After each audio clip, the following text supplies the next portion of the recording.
We all have habits, some good, some bad. But here's the truth. The bad ones can hold you back from becoming the person you want to be. Weak habits drain your energy, waste your time, and keep you stuck in the same place. If you're tired of feeling like you're not reaching your full potential, if you're ready to make real change, then it's time to start taking control. In this script, we're going to dive deep into how to educate your mind and transform those weak habits into powerful, productive ones. This isn't about some quick fix or a magic solution. It's about changing your mindset, making intentional choices, and building daily routines that will set you up for success. You'll learn how to identify the habits that are holding you back, how to replace them with habits that push you forward, and how to stay committed to your growth, even when things get tough. The road to personal growth is not easy. It's going to take work, focus, and determination, but it's worth every ounce of effort. When you start making small, intentional changes every day, you'll begin to see the bigger picture, how your habits shape your life, your success, and your future. And let me tell you, the journey to building better habits, stronger discipline, and lasting success is one you'll never regret. So, if you're ready to finally kill those weak habits and start building the life you've always wanted, stick with me. You're about to learn how to take control, step by step, and create lasting change. Let's get started. Chapter 1. Train your thoughts to reject weak decisions daily. Every day you wake up, you face a quiet war, not a war of noise and explosions, but a mental battle, a war of choices. Before you even speak to anyone, before the day really starts, your mind is already at work deciding which direction you'll take. It decides whether you'll push forward with purpose or fall back into old habits. And in that small invisible space between thinking and doing, everything in your life is shaped. Weak decisions don't announce themselves. They don't show up with warning signs or red flags. They sneak in disguised as comfort, convenience, or even logic. They tell you it's okay to sleep a little longer, you've done enough for today, or you can always start tomorrow. These thoughts seem harmless in the moment, but over time they build a lifestyle. And that lifestyle reflects whether you're growing stronger or drifting further away from your true potential. The quality of your life is directly tied to the quality of your decisions. Every single day, your mind makes choices that either move you closer to discipline or keep you stuck in patterns that weaken your purpose. If you want to change your life, you have to change what you allow your mind to accept. You must train your thoughts like an athlete trains their body, consistently, deliberately, and without compromise. Strong thoughts don't appear out of nowhere. They're built, they're earned through repetition and daily commitment. And they begin with awareness. The first step in rejecting weak decisions is recognizing them in real time. Most people operate on autopilot, doing what feels easiest or most familiar without even noticing it. You can't fix what you're not aware of. So every time your mind tells you to take the easy way out, catch it. Pay attention to those thoughts. Bring them into the light and examine them. Ask yourself one question: will this decision make me stronger or weaker? That one question, asked honestly, can change everything. If a thought leads to skipping a workout, eating poorly, avoiding responsibility, or wasting time, you already know it's weakening you. Don't let it slide. Don't negotiate with it. Reject it firmly and move in the opposite direction. The more you do this, the more power you gain over your mind. And that power builds discipline, confidence, and resilience. You weren't born with weak habits. You learned them. Somewhere along the way, you got comfortable settling for less than your best. But what's learned can be unlearned. And what's unlearned can be replaced with something better. Your job now is to become the kind of person who refuses to tolerate weakness in thought or action. That doesn't mean being perfect. It means being intentional. It means seeing every moment as a chance to grow, to choose strength over comfort, and to walk away from anything that doesn't serve your highest standard. When you reject a weak decision, even once, you shift the balance inside your mind. You start to rewire the way you respond to challenges. That snooze button becomes a test of character. That junk food becomes a reminder of how much you value your health. That lazy excuse becomes an alarm signaling that your old self is trying to pull you back. Every small rejection is a message to yourself, I'm no longer who I used to be. And that message, repeated daily, becomes your new identity. But don't expect it to be easy. Your mind will resist change. It will try to pull you back into the familiar, because that's where it feels safe. You'll have moments where doubt creeps in, where the pressure to take the easy way gets heavy. That's where mental training matters most. The same way a muscle gets stronger under tension, your mind becomes sharper under challenge. The more you say no to weakness, the more powerful your thinking becomes. And over time, those once tempting decisions lose their grip. You have to treat weak thoughts like poison. One drop might not kill you, but if you keep drinking it every day, it will destroy your focus, discipline, and potential. You don't become undisciplined overnight. You fall one small decision at a time. So train yourself to act with urgency when weakness shows up. Don't delay. Don't wait for motivation. Take action immediately. If your mind says skip the gym, go even harder. If it says relax and procrastinate, get to work now. Action kills doubt. Movement silences weakness. The truth is, discipline isn't a gift, it's a decision, and it's made not once, but over and over throughout the day. The people who live with discipline didn't stumble into it, they built it. They trained their thoughts to serve their goals, not their moods. They stopped listening to the lazy voice inside and started leading their life with standards. You can do the same, but you have to be honest with yourself. Weak thoughts will always sound reasonable. That's their trick.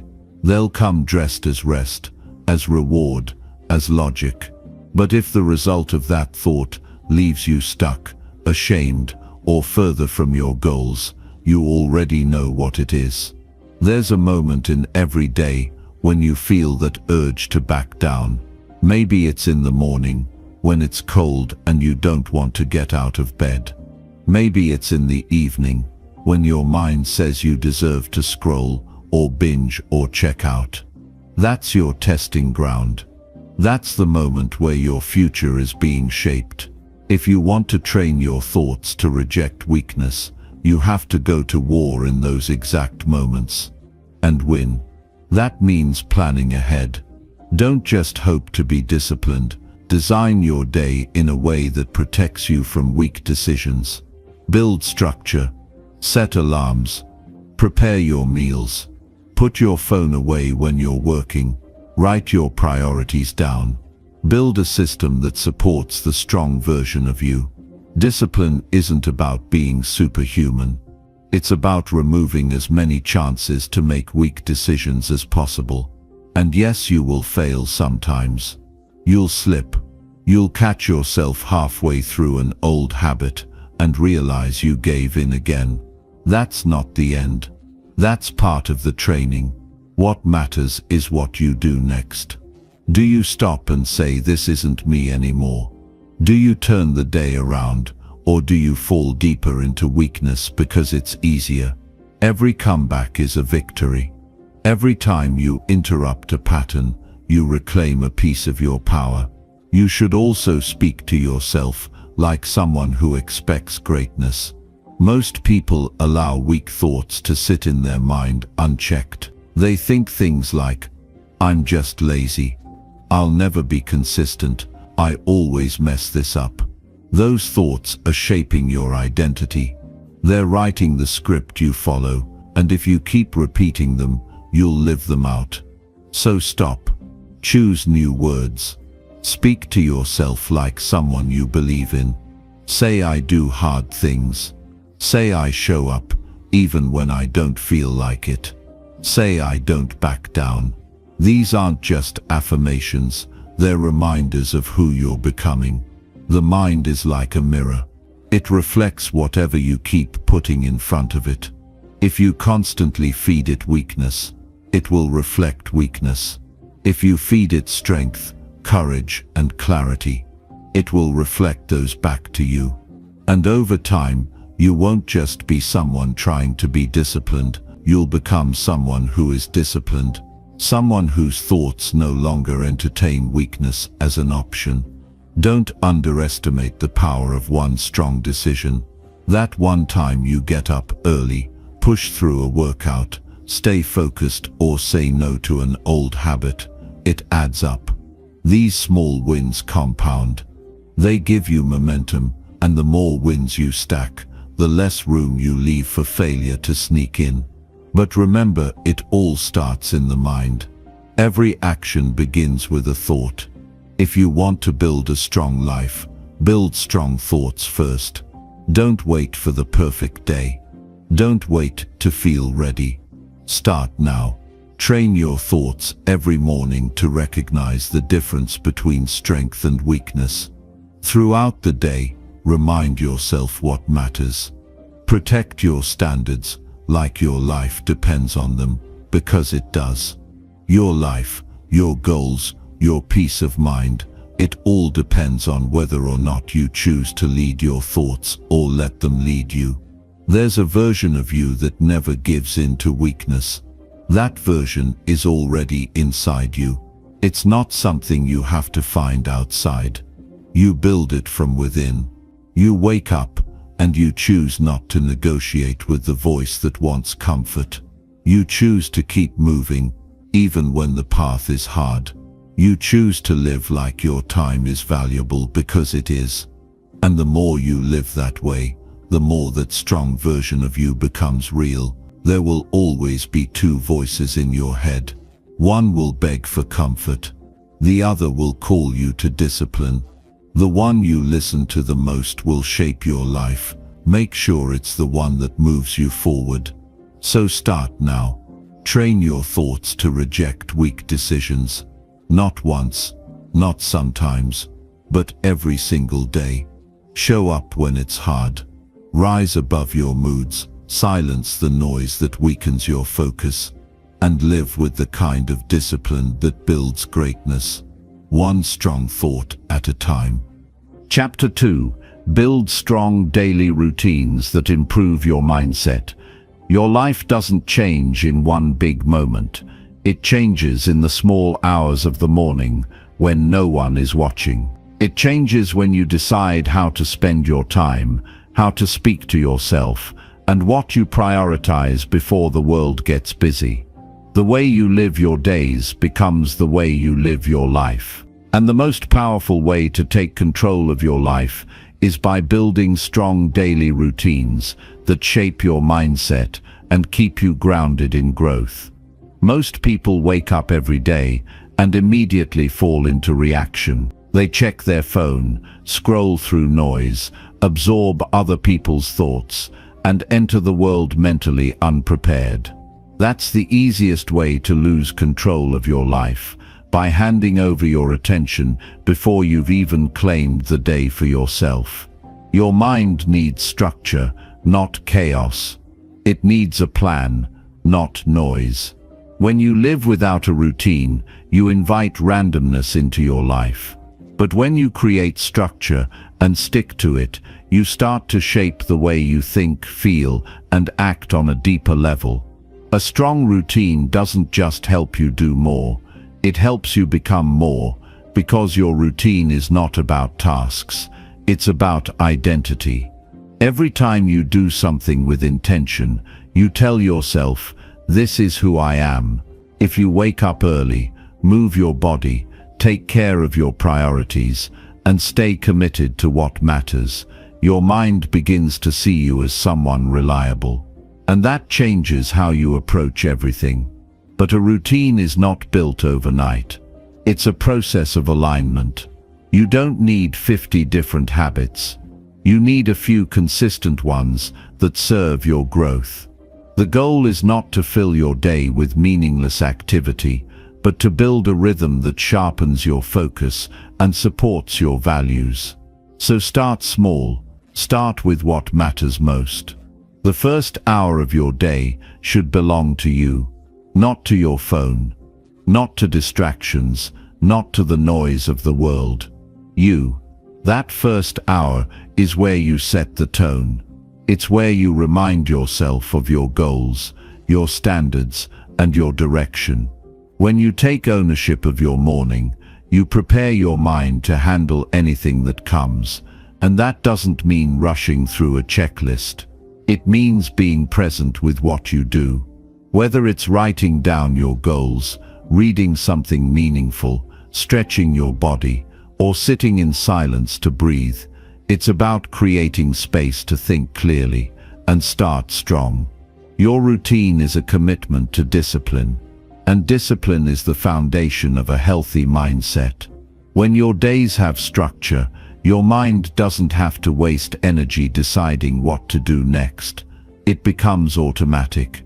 It becomes easier to stay focused, to avoid distractions, and to take meaningful action. But when you leave your day to chance, you leave yourself open to weakness. That's when old habits creep in. That's when excuses start to sound convincing. Without a strong routine, your life becomes a reaction instead of a direction.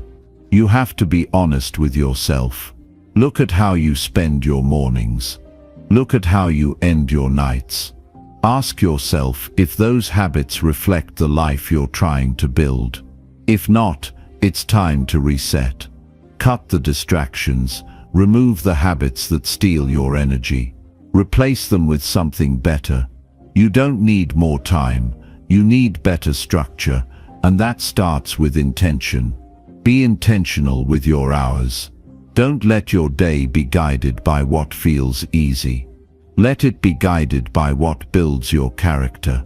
Strong routines aren't built on motivation. They're built on clarity. You need to know what you're doing and why it matters. When you understand your reason, it's easier to show up even when it's hard. So define your vision. Write down what kind of person you're becoming. What does that person do every morning? How do they think? How do they show up for themselves? Once you're clear on that, your routine becomes more than a habit. It becomes a mirror of who you are. You also need to protect your routine. Life will try to interrupt it. People will pull on your time. Emergencies will show up. But no matter what happens, your routine must remain a priority. Even if it's just a shortened version, even if it means waking up earlier or adjusting your schedule, don't break the rhythm. The more consistent you are, the more natural it becomes. And when your routine becomes non-negotiable, your mindset becomes unshakable. There's something powerful about doing the same small things every day with discipline. It teaches you patience. It shows you that success isn't about doing everything at once. It's about doing the right things repeatedly. Your mind grows stronger when you do what you said you'd do, especially on the days when you don't feel like it. Those are the days that define you. Anyone can show up when it's easy. It takes strength to stay disciplined when everything around you tempts you to drift. But that's the point. The purpose of a strong routine isn't to impress anyone. It's to prepare you. It's to help you build the mental clarity and emotional stability to navigate life with purpose. When your routine is solid, stress doesn't shake you as much. Distractions don't pull you off course as easily. You respond with more control and less reactivity. That's because your routine gives your mind a framework to operate from. You don't have to constantly decide what to do. You already know. And that certainty builds confidence. Don't wait for the perfect schedule. Start with what you have. Wake up 30 minutes earlier. Create a simple plan for your day the night before. Choose 3 things every morning that center you and make you feel grounded. Maybe it's journaling, a short walk, or reading something that shifts your thinking. Whatever it is, do it with presence. Don't rush it. The point is not just to check a box. It's to build the kind of mindset that moves with strength, not stress. There's power in routine because it keeps you connected to your values. It reminds you that your life is your responsibility. It shows you that growth doesn't happen in one big leap, but in thousands of small, consistent steps. You don't have to change everything today. You just have to show up with discipline. Because every day you stick to your routine, you make a statement. You say, my goals matter, my time matters, my growth matters. And the more you say that, the more your life begins to align with it. You also start to value your time differently. When your day is structured, you stop wasting energy on things that don't matter. You become more selective about what you allow into your mind and space. That alone will change your life. Most people are overwhelmed not because they have too much to do, but because they've allowed too much of the wrong things to fill their time. Your routine protects you from that. It filters out what's irrelevant and keeps you focused on what counts. Strong routines also build momentum. One good decision leads to another. 1 hour of focus makes the rest of your day more productive. When you start your day strong, you build a rhythm that carries you, and that rhythm creates results. Not just external results like productivity or success, but internal results like peace of mind, self-respect, and clarity. Those are the results that matter most, because they stay with you even when things around you fall apart. When your routine becomes a habit, your confidence rises. You trust yourself more. You don't doubt your ability to follow through, because you've proven it to yourself over and over. That trust becomes a foundation you can build on. And it's built in the quiet hours, the hours when it's just you and your goals. No distractions, no noise, just the work. And it's in that work that you grow. Not just in skill but in identity. You become someone who leads themselves instead of being led by the world. If your routine is weak, your mindset will be unstable. If your routine is strong, your mindset becomes a weapon. A sharp mind leads a focused life. And a focused life creates results that last.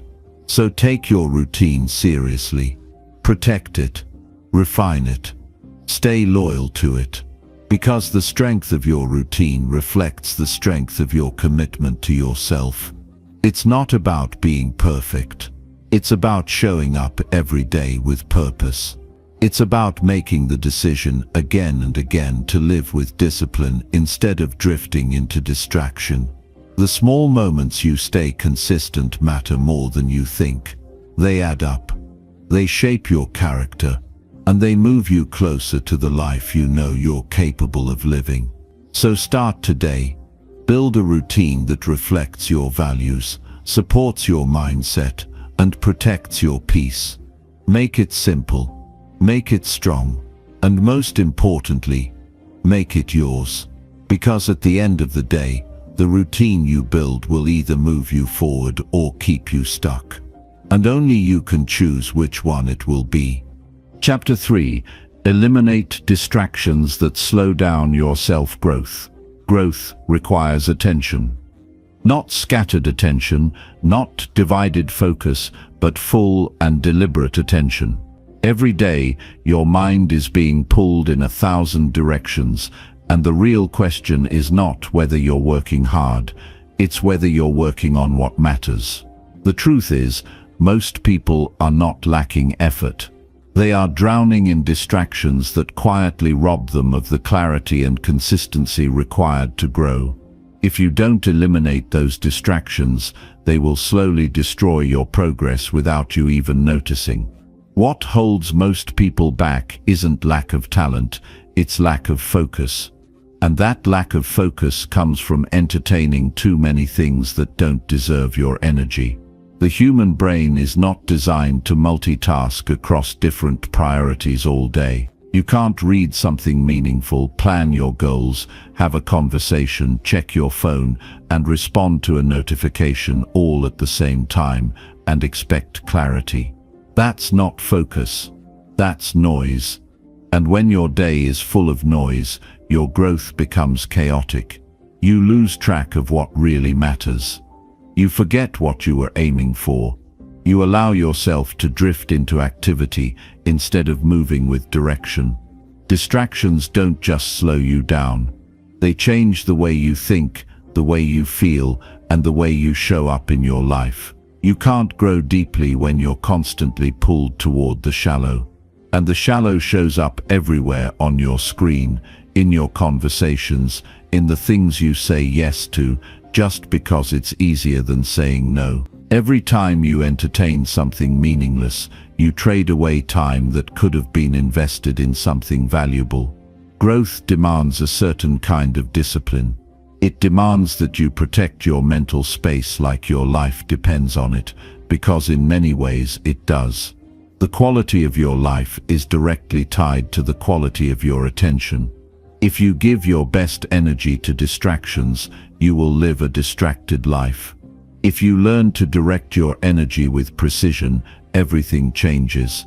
You need to take an honest look at how you spend your time. What do you reach for when you're bored? What do you do when you wake up? What do you allow into your mind before you've even had time to think for yourself? These small decisions, repeated daily, shape your mind more than you realize. They program your thoughts. They influence your behavior. They define your habits. Distractions are not always loud or obvious. Often they come disguised as comfort, as entertainment, as a break. But the more you choose what's easy over what's essential, the more you condition yourself to stay in the same place. The uncomfortable truth is that your growth will always require sacrifice. You can't keep all your habits and expect to evolve. Some things have to go. Some habits need to be unlearned. Some environments need to be left. Some patterns need to be broken. You can't grow into your highest self while staying emotionally tied to the very things that keep you small. And distractions are usually just that. Emotional habits that make you feel better temporarily, but cost you in the long run. If you want to grow, you need to eliminate anything that consistently pulls you away from your highest priorities. This means auditing your digital habits. It means being intentional with your screen time. It means turning off notifications that steal your attention every 5 minutes. It means unfollowing accounts that make you feel insecure, angry, or distracted. It means deleting apps that serve no purpose other than to fill the silence. Because in that silence, you meet yourself. And most people are running from that. But growth lives in the quiet. It lives in the moments when you're not distracted. It lives in stillness, in reflection, in deep work, in doing the hard things that require you to think, to feel, to act with presence. Distractions numb that. They keep you stimulated just enough to feel busy but never fulfilled. They give you something to do without giving you something to build. They steal your time in pieces.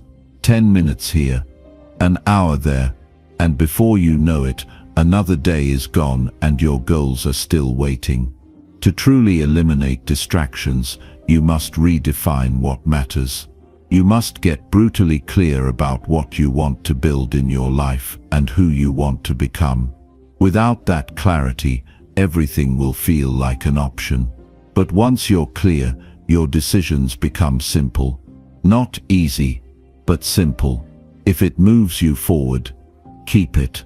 If it doesn't, remove it. That's how you create space.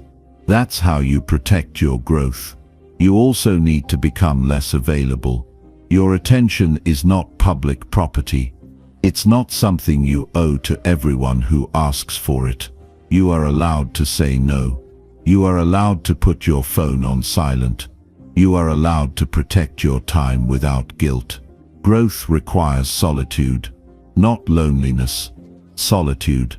Time away from distractions so you can build focus, develop discipline, and stay aligned with your values. If you're always responding to something, you're never creating anything.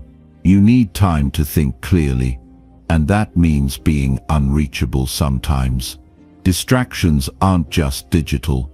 They come in the form of unhealthy conversations. People who constantly complain, gossip, or drain your energy. Environments that keep you stuck in old habits. You have to be honest about who and what is slowing you down. Growth isn't personal for everyone around you, but it has to be personal to you. If someone or something consistently interrupts your peace or progress, it needs to be re-evaluated. Not everything that's familiar is good for your future. You must become the guardian of your attention, the one who decides what enters and what gets rejected, the one who protects their mental environment the same way they would protect their physical home, because everything you allow into your mind has an impact. If you feed it junk, don't expect it to produce clarity. If you fill it with noise, don't expect it to generate wisdom.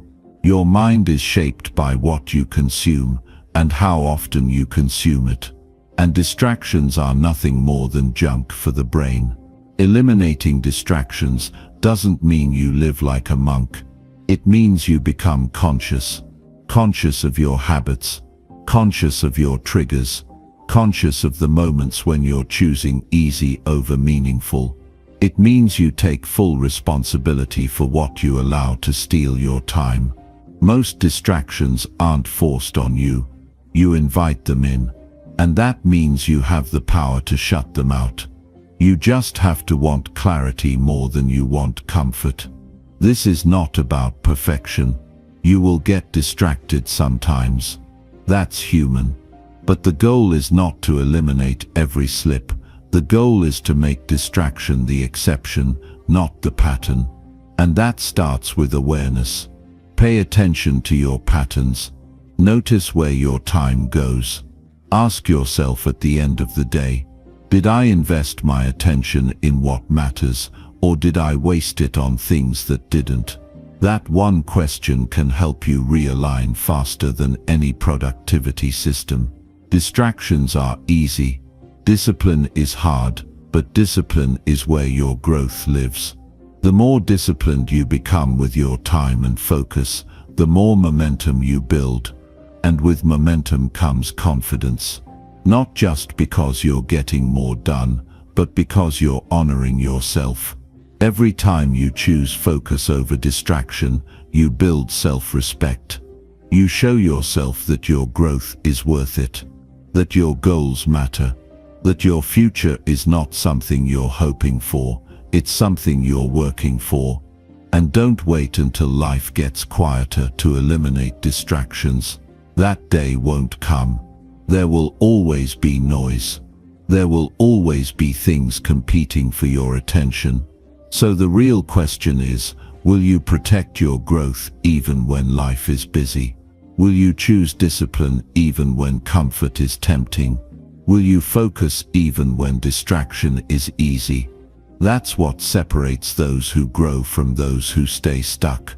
The work is not glamorous. It's not exciting.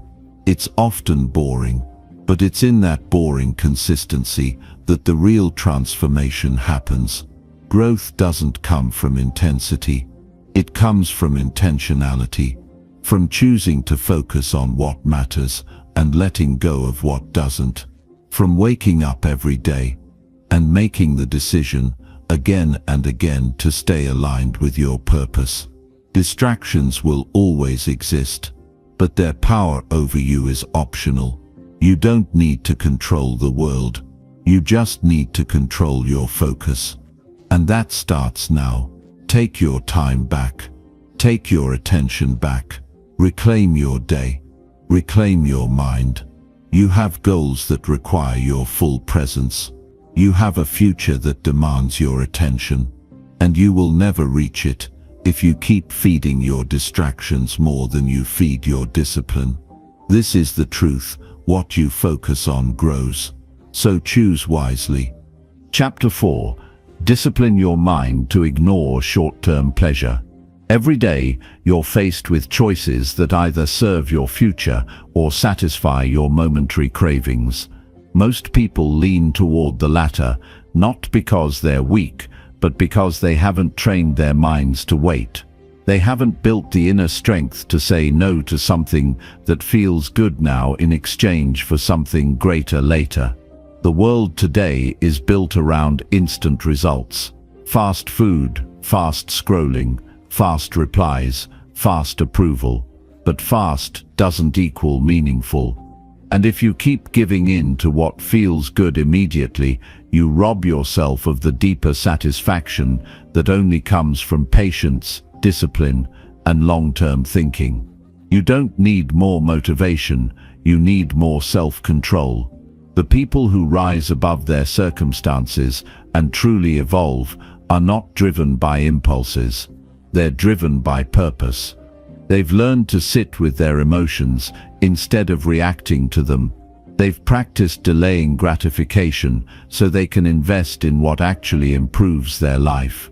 That's the power of disciplining your mind, to pause when you feel pulled towards something shallow and instead act from intention. This is how you start building a life that is rooted in strength, not weakness. Short-term pleasure shows up in many forms: junk food when you're stressed, entertainment when you're avoiding work, scrolling when you should be learning, sleeping in when you promised yourself a productive morning. It's easy to reach for what comforts you in the moment. It requires nothing from you. No courage, no awareness, no discipline.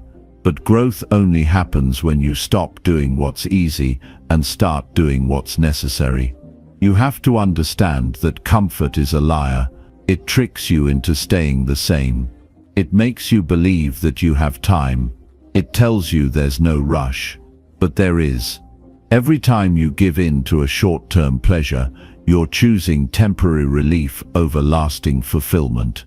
You're choosing to feel good for a moment at the cost of feeling proud for a lifetime. That's a bad trade. Yet most people make it every single day, and the worst part is, they don't even realize it. They don't see how much it's costing them until years go by, and they're still stuck in the same patterns, repeating the same habits, feeling the same frustration, and wondering why nothing has changed. If you want to break that cycle, you have to start by becoming aware of your impulses. Notice them without acting on them. That's how self-discipline begins. It's not about suppressing your feelings, it's about understanding them and making a stronger decision anyway. Most of the time, the thing you want right now is not the thing you truly need. And until you learn to tell the difference, you'll keep making decisions that keep you small. Disciplining your mind is not about living a rigid or joyless life. It's about learning to choose what aligns with your values instead of chasing what numbs your discomfort. It's about having the strength to delay what you want in this moment so you can build a life that actually feels meaningful. You'll never grow if you only act when it feels good. Growth is painful. Progress is uncomfortable. Real change comes from doing the things you don't want to do but doing them anyway because you know they matter. The uncomfortable work is the foundation of every meaningful achievement. It's waking up early when you want to sleep in. It's saying no to distractions when your mind wants a break. It's preparing your meals instead of grabbing what's easy. It's going to the gym even when you're tired. It's showing up for your goals even when no one else is watching. These decisions might not feel rewarding in the moment, but that's exactly why they are powerful. They strengthen your discipline. They teach you how to lead yourself. They remind you that you are not a slave to your emotions. The greatest freedom you'll ever experience is the freedom that comes from mastering yourself, not needing to chase every desire, not being controlled by every craving. That kind of strength builds confidence from the inside out. It teaches you that your mind is not a battlefield, it's a tool. And the more you train it to follow your purpose instead of your pleasures, the more unstoppable you become. This process requires daily commitment. It's not something you master in a week. But every time you resist a temptation, you build mental muscle. Every time you choose progress over pleasure, you deepen your integrity. You become someone who can trust themselves, and that trust is the foundation of lasting success. Because once you know you can count on yourself, everything changes. You no longer wait for the right conditions. You create them. You stop hoping for results. You start building them. And that shift is everything. You must also understand that short-term pleasure often comes from avoiding pain. And that avoidance is what holds you back the most. Most people run from discomfort instead of facing it. But your fear, your stress, your boredom, your frustration, these are not enemies, they are signals. They are opportunities to grow, but you can't use them if you keep escaping them. You have to sit with them. You have to feel them fully. That's the only way you gain control over them. When you stop fearing discomfort, you stop needing constant pleasure. That's when you gain real freedom. It's also important to shift the way you view discipline. Don't think of it as punishment. Think of it as self-respect. Discipline is how you prove to yourself that your goals matter. It's how you show up for your future self. Every time you say no to a quick fix, you say yes to your long-term growth. That kind of decision-making builds a powerful sense of identity. You stop being the person who gives up and start becoming the person who shows up. Even when it's hard. Especially when it's hard. This is how you rewire your habits. By consistently choosing what builds you rather than what numbs you. And you don't have to change everything at once. Start small. Pick one area of your life where short-term pleasure has been running the show. Replace it with one action that supports your growth. Stay consistent. Watch your mindset shift. Watch your energy shift. Watch your results shift.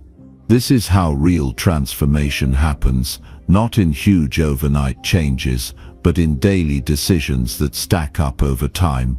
One of the most practical things you can do is create systems that support discipline. If your environment is full of temptations, it's only a matter of time before you give in. So set up your life to make discipline easier. Remove distractions, plan your meals, schedule your time, turn off notifications, create routines that eliminate the need for willpower. Because the truth is, even the strongest people don't rely on willpower alone. They design their life to support their values. You must do the same. Surround yourself with people who hold themselves to a higher standard. Discipline is contagious. If you're constantly around people who chase short-term pleasures, it will be harder to resist. But if you're around people who prioritize growth, who value discipline, who stay committed to their goals even when it's inconvenient, you'll rise to their level. Your environment plays a massive role in shaping your habits. Choose it wisely. The battle between short-term pleasure and long-term progress is not something you fight once, it's something you face daily. And the more you win those small battles, the more confidence you build. Eventually you no longer need to fight as hard. The temptations lose their grip, the cravings fade. Because your standards rise. Your identity evolves. You become someone who is not controlled by urges, but guided by purpose. Most people settle because they haven't felt the power of discipline long enough. They haven't stayed consistent long enough to see the results. But if you stay with it, if you commit to it with everything you have, discipline will give you more freedom than any pleasure ever could. Freedom from regret, freedom from inconsistency, freedom from being stuck, freedom from living below your potential. You don't have to hate pleasure. You just have to stop making it your priority. Life is not about avoiding all comfort, it's about earning it. It's about creating a life where the rewards come from your growth, not from your avoidance of growth. The real joy is not in the quick hit of dopamine. It's in the quiet pride of knowing you honored yourself when no one else was watching. That's the reward of discipline. A life you can be proud of. A mind that's clear. A body that's healthy. A routine that supports your purpose. A future that feels earned, not lucky. That's what you're really after. And every time you say no to short-term pleasure, you're saying yes to that future. This is your reminder that you're not here to live on autopilot. You're not here to chase shallow highs. You're not here to escape discomfort. You're here to grow. You're here to evolve. You're here to become someone stronger than your excuses and greater than your cravings. The work is hard, but you are not fragile. You are built to rise. And every time you discipline your mind, you move closer to the life you were meant to live. Keep going. Stay focused. Say no to what weakens you. Say yes to what builds you. Your future is waiting. Chapter 5. Create a clear plan for your daily goals. Every day is an opportunity to either move forward or stay stuck.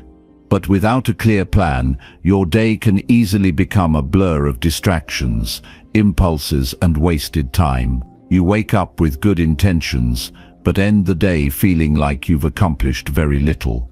That sense of frustration doesn't come from laziness, it comes from a lack of structure. Clarity is what turns chaos into direction. If you don't create a plan, you'll spend your time reacting instead of acting. And if you keep living in reaction mode, your goals will remain dreams instead of becoming reality. You don't need a complicated system or a fancy app to get your life on track. You just need a clear, focused, and realistic plan that helps you aim your energy at what actually matters. When you start your day with direction, your mind stops wandering. You stop wasting time on the unimportant. You become intentional. That shift in mindset can transform your entire life. You no longer wake up and ask what the day will bring. Instead, you decide what you will bring to the day. Most people live without a sense of urgency because they haven't broken their big goals into small, doable actions. They keep thinking about the future they want, but they don't design their day in a way that builds toward it. Your goals will never feel achievable if you don't make them part of your daily life. That's the key. You need to take what feels distant and make it real by turning it into steps that you can take today, not tomorrow, not next week, but right now. Start by being brutally honest about what matters most to you. What are the things that will move your life forward? What are the actions that actually make a difference? Once you know that, those things become non-negotiables in your daily plan. Don't crowd your day with 20 different goals. That leads to burnout. Focus on 3 to 5 things that matter. When you accomplish those, you win the day. That simple habit builds consistency and momentum over time. You become someone who finishes what they start. A clear plan keeps you grounded in the present. It reminds you that your future is being shaped by what you do now. Without that reminder, it's too easy to drift. You fall back into mindless routines. You delay your priorities.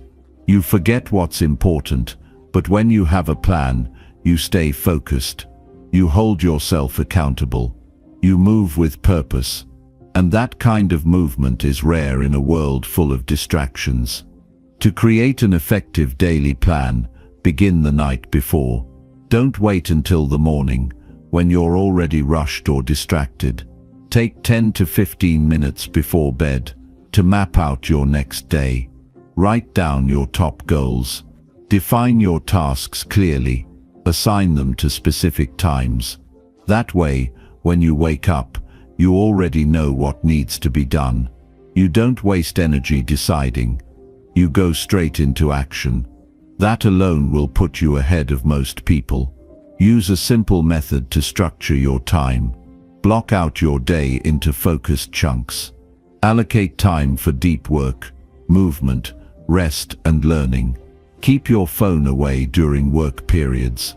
Eliminate anything that doesn't support your goals. If something isn't helping you grow, remove it. Your time is too valuable to waste on things that don't serve your future. Another important aspect of your daily plan is flexibility. Life will throw unexpected things at you. Your plan should be strong, but not rigid. If something urgent comes up, adapt. Shift things around, but don't abandon the entire day. Do what you can with the time you have.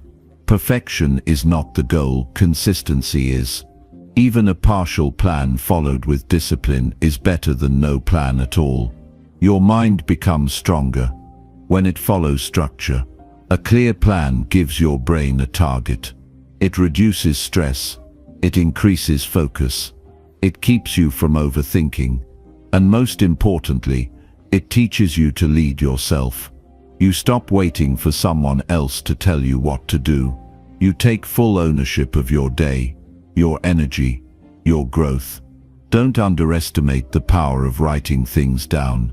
When your goals live in your head, they're easy to ignore. But when you put them on paper, they become real. You see them. You feel responsible for them. That small act changes how you approach your day. It's no longer vague. It's specific. That specificity builds clarity, and clarity builds results. Your daily plan should also reflect your values. Don't just fill it with tasks, fill it with purpose. If family matters to you, make time for it. If health is important, plan your workouts and meals. If you want to grow mentally, schedule time for reading and reflection. Your life becomes meaningful when your schedule aligns with who you want to be. Stop living a life that's out of sync with your priorities. You must also protect your mornings. How you start your day sets the tone for everything that follows. Don't start by grabbing your phone. Don't check emails or social media right away. Begin with presence. Get quiet. Move your body. Review your plan. Affirm your goals. Prepare your mind. That small window of time before the world rushes in is where your strength is built. Use it wisely. Keep your planning simple. The goal is not to overwhelm yourself.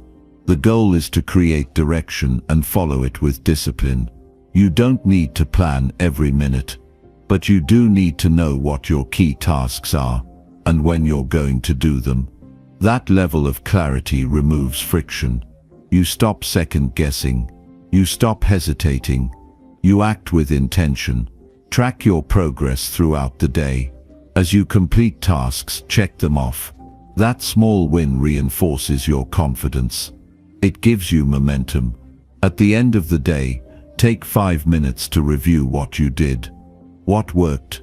What didn't? What can be improved tomorrow? That feedback loop is how you grow. Don't skip it. Reflection is how you turn experience into wisdom. Don't wait to feel motivated before creating your plan. Motivation is unreliable. It comes and goes. Discipline is what keeps you moving forward when motivation fades. And the best way to stay disciplined is to follow a plan that you've created with intention. A plan that reflects your priorities. A plan that supports your vision. When you start planning your days with clarity, you stop living by default. You stop chasing busyness. You stop getting distracted by what doesn't matter. Instead, you build momentum toward your vision. You become focused, intentional, and productive. You build habits that support your goals, and those habits shape your future. There will be days when you fall behind. That's okay. You're not aiming for perfection. You're aiming for progress. If your plan didn't go as expected, adjust it. Learn from it. Refocus. Get back on track. The key is not to quit. The key is to keep showing up. Every day is a new chance to get better. Remember, goals don't come to life through wishful thinking. They come to life through daily action. You have to work for what you want. You have to be clear about what matters, and disciplined in how you pursue it. That clarity starts with a daily plan. It gives you control. It keeps you aligned. It brings structure to your ambition. There is no magic to success. It's simply a series of small, intentional actions repeated consistently over time. And the best way to make those actions part of your life is to plan for them. Don't leave your day to chance. Don't rely on memory. Don't assume you'll remember everything. Create a structure. Write things down. Follow through. That's what separates those who grow from those who stay stuck. You already have the ability to do this. You don't need to wait for the perfect time. You don't need to have it all figured out. Start where you are. Use what you have. Focus on one day at a time. Create a simple plan. Follow it with focus. Track your results. Reflect and refine. Then repeat. That's how you build a life of purpose and progress. Your time is the most valuable asset you have. Use it wisely. Don't trade your future for short-term comfort or mindless activity. Every hour you spend should bring you closer to your vision. If it doesn't, it's time to make a change. A clear plan helps you stay honest. It shows you where your time is going. It keeps you aligned with your highest goals. At the end of your life, you won't regret the plans you made. You'll regret the time you wasted not having one. You'll regret the opportunities you missed because you were distracted. You'll regret not taking your life more seriously. Don't wait for that moment. Start now. Take control. Plan your days like your future depends on it, because it does. You were not born to drift. You were born to rise. You were born to live with clarity, direction, and purpose. That begins with creating a daily plan and following it with discipline. Build your life one day at a time. Build it with intention. Build it with focus. Build it with action. That's how you turn your goals into reality. That's how you become the person you were meant to be. Keep going. Stay disciplined. Stay clear. Your future is waiting. Chapter 6. Focus on your strengths and remove mental noise. Your mind is your most powerful tool, but it can also be your greatest obstacle if you don't learn to manage it. Every day, you're surrounded by noise, opinions, comparisons, doubts, distractions, and irrelevant information fighting for your attention. That noise clouds your thinking, weakens your focus, and leads you to chase what doesn't truly matter. If you don't take control of your mental environment, it will control you. And when that happens, your strengths get buried under unnecessary pressure and confusion. You end up spending more time trying to prove yourself to others than using your abilities to build the life you want. To create meaningful progress, you have to develop a clear mind, a mind that is disciplined enough to ignore what doesn't serve your vision. That clarity allows you to recognize your strengths and apply them with precision. Everyone has strengths, but not everyone uses them well. Most people are too busy trying to fix their weaknesses or compare themselves to others to notice what they naturally do well. But your real growth starts when you stop trying to be someone else and start refining what you already have. Focusing on your strengths doesn't mean ignoring your flaws. It means building your foundation on what you do best and allowing that to carry you through challenges. Mental noise is often a result of consuming too much and reflecting too little. You take in constant information, but you rarely pause to think deeply. That lack of stillness creates clutter. You overthink, second-guess yourself, and become emotionally reactive. To grow, you must remove the excess. You must cut off the voices that don't align with your purpose. Unfollow accounts that drain you. Stop absorbing content that only makes you feel behind. Filter what you allow into your mind, the same way you'd protect your home.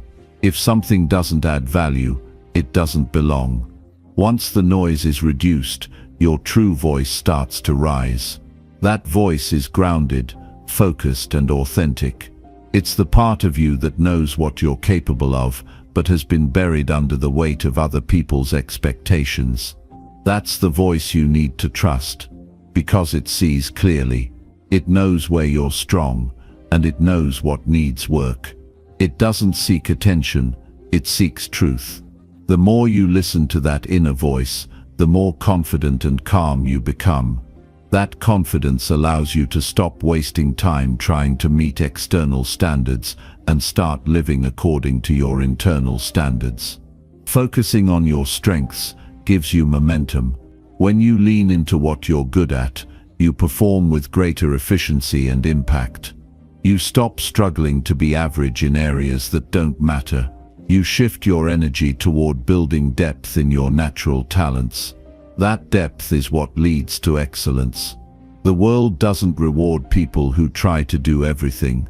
It rewards people who do a few things with mastery. Your job is to identify those few things and go all in on them.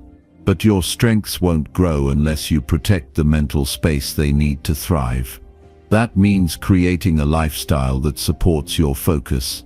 Cut down on unnecessary conversations. Reduce multitasking. Avoid environments that pull your attention in 10 different directions. Schedule blocks of time where you can work in silence. Get rid of background noise, physically and mentally. Even a small amount of intentional silence each day helps your mind reset and stay sharp. Strength isn't just about skill, it's also about emotional control. You can be talented, but if your mind is constantly flooded with doubt, fear, or insecurity, your performance will suffer. Mental noise often triggers negative thoughts that weaken your belief in yourself. You start playing small. You hesitate. You avoid challenges. To break this cycle, you need to develop mental discipline. You need to challenge irrational thoughts with logic. You need to build routines that keep your mind grounded. This takes time, but the more you practice awareness, the easier it becomes to silence the noise and return to your center. People who grow fast are not the ones with perfect conditions. They're the ones who understand their strengths and don't get distracted by every opportunity that comes their way. They stay in their lane. They master their craft. They aren't chasing every new trend. They're focused on long-term growth. That kind of focus requires courage. It's easy to chase what's popular. It's harder to build what's real. But that's where meaning lives. When you double down on your strengths and ignore the noise, you start living a life that feels aligned and fulfilling. To keep yourself aligned, spend time reflecting daily. Ask yourself what tasks give you energy. What work makes you lose track of time? What challenges make you feel alive instead of drained? These are clues to your strengths. Pay attention to them. Build your days around them. Design your work and goals around what you do well. That doesn't mean avoiding growth areas. It means letting your strengths lead while you strengthen your weaknesses in the background. Part of removing mental noise is also removing toxic self-talk. Many people speak to themselves in ways they would never speak to anyone else. They criticize. They doubt. They assume the worst. That kind of language creates internal tension that blocks growth. You cannot build a strong life while constantly tearing yourself down. Speak to yourself like someone you believe in. Catch your negative thoughts and reframe them. Instead of saying, "I can't do this," say, "This is hard, but I'm getting stronger." Your mind listens to everything you say. Make your words work for you, not against you. Another form of noise is constantly switching focus. You start one thing, then jump to another, then another, never really finishing anything. That pattern destroys progress. To master your strengths, you must stay focused long enough to develop depth. Stop being distracted by novelty. Stop chasing quick wins. Build endurance. The people who rise the highest are those who can sustain their focus through boredom, resistance, and temptation. That's a form of mental strength most people never develop. But if you can train yourself to stay locked in on your strengths over time, you'll separate yourself from the crowd. Create a routine that supports mental clarity. Start your day with stillness, even if it's just 10 minutes. Write your thoughts.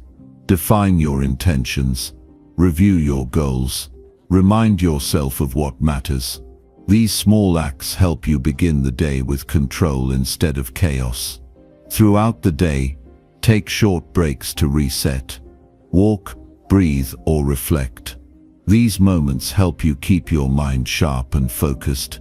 Don't wait until you're overwhelmed to pause. Build in moments of clarity so that overwhelm never has the chance to grow. You don't have to figure everything out at once. You just have to stay committed to understanding yourself deeply. That self-knowledge is more valuable than any book or podcast. It's what helps you make better decisions, navigate challenges, and build a life that actually feels right. Keep asking hard questions. Keep listening to your inner voice. Keep choosing alignment over approval. That's how you become unshakable. You also need to create boundaries to protect your mental space. Learn to say no to what distracts you, even if it's harmless or entertaining. Not everything that feels good is good for your mind. You don't need to respond to every message. You don't need to be available 24/7. You don't need to engage with every opinion. Protect your attention like your life depends on it, because the quality of your life does. A strong mind is not one that knows everything. It's one that is clear on what matters and blocks out what doesn't. Your job is to sharpen that clarity every single day. Wake up with a sense of direction. Lean into your strengths.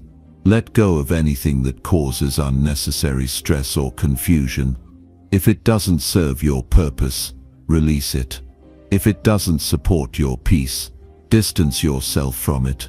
Your growth depends on your ability to stay focused and stay real. Real with your goals. Real with your effort. Real with the thoughts you allow to stay. If you're constantly doubting yourself or listening to people who don't know your vision, you'll never reach your potential. Train yourself to stay centered in your truth.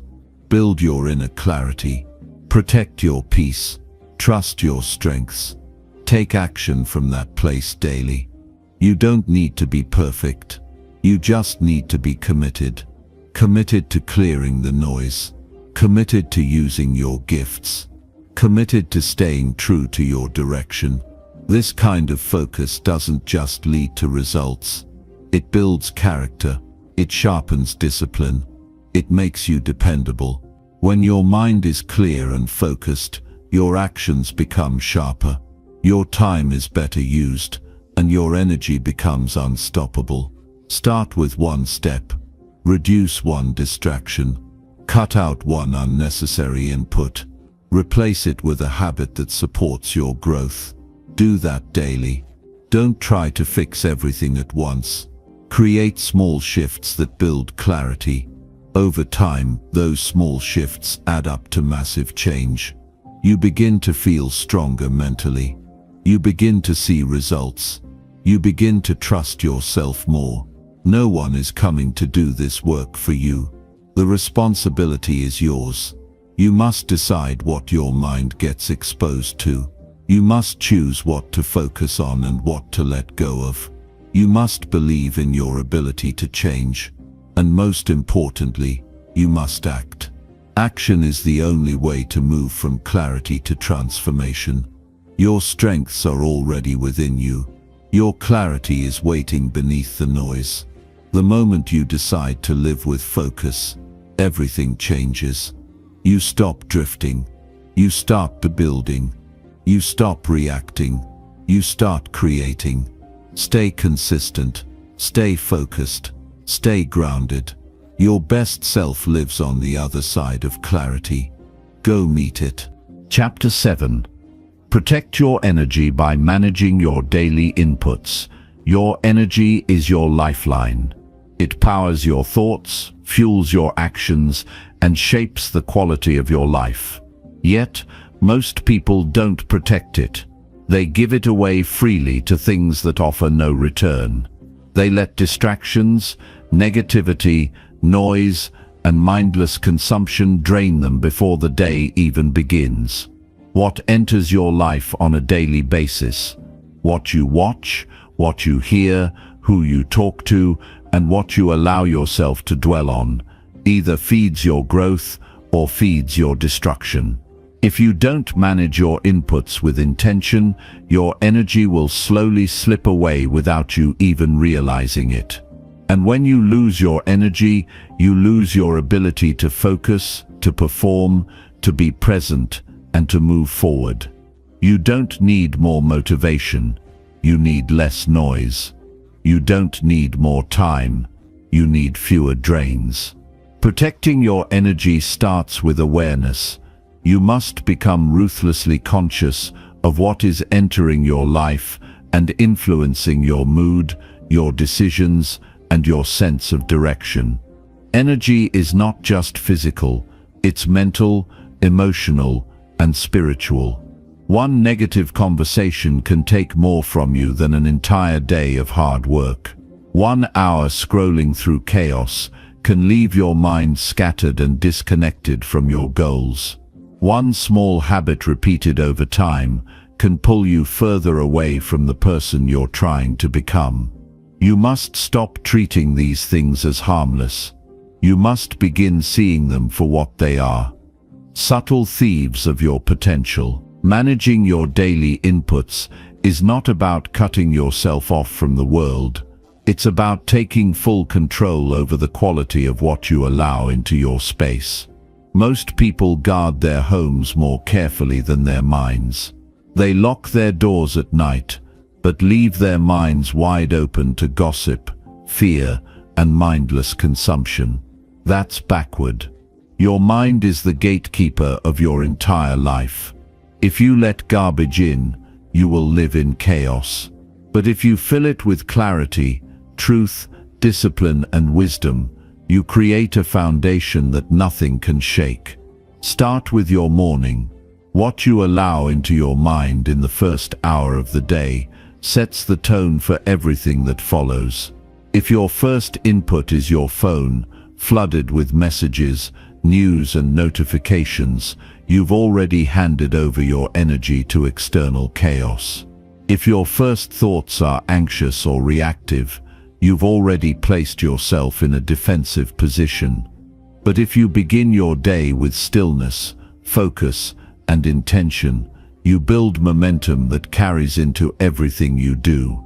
Protect your mornings, fill them with inputs that empower you, reading something thoughtful, writing down your goals, reflecting in silence, listening to something meaningful.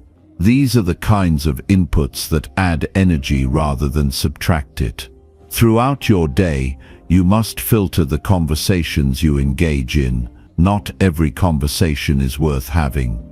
Not every opinion deserves your time. If someone constantly complains, gossips, or brings unnecessary drama into your life. That's not just a personality trait, it's an energy leak. And leaks over time will leave you empty. It's not about judging others, it's about recognizing what helps you grow and what holds you back.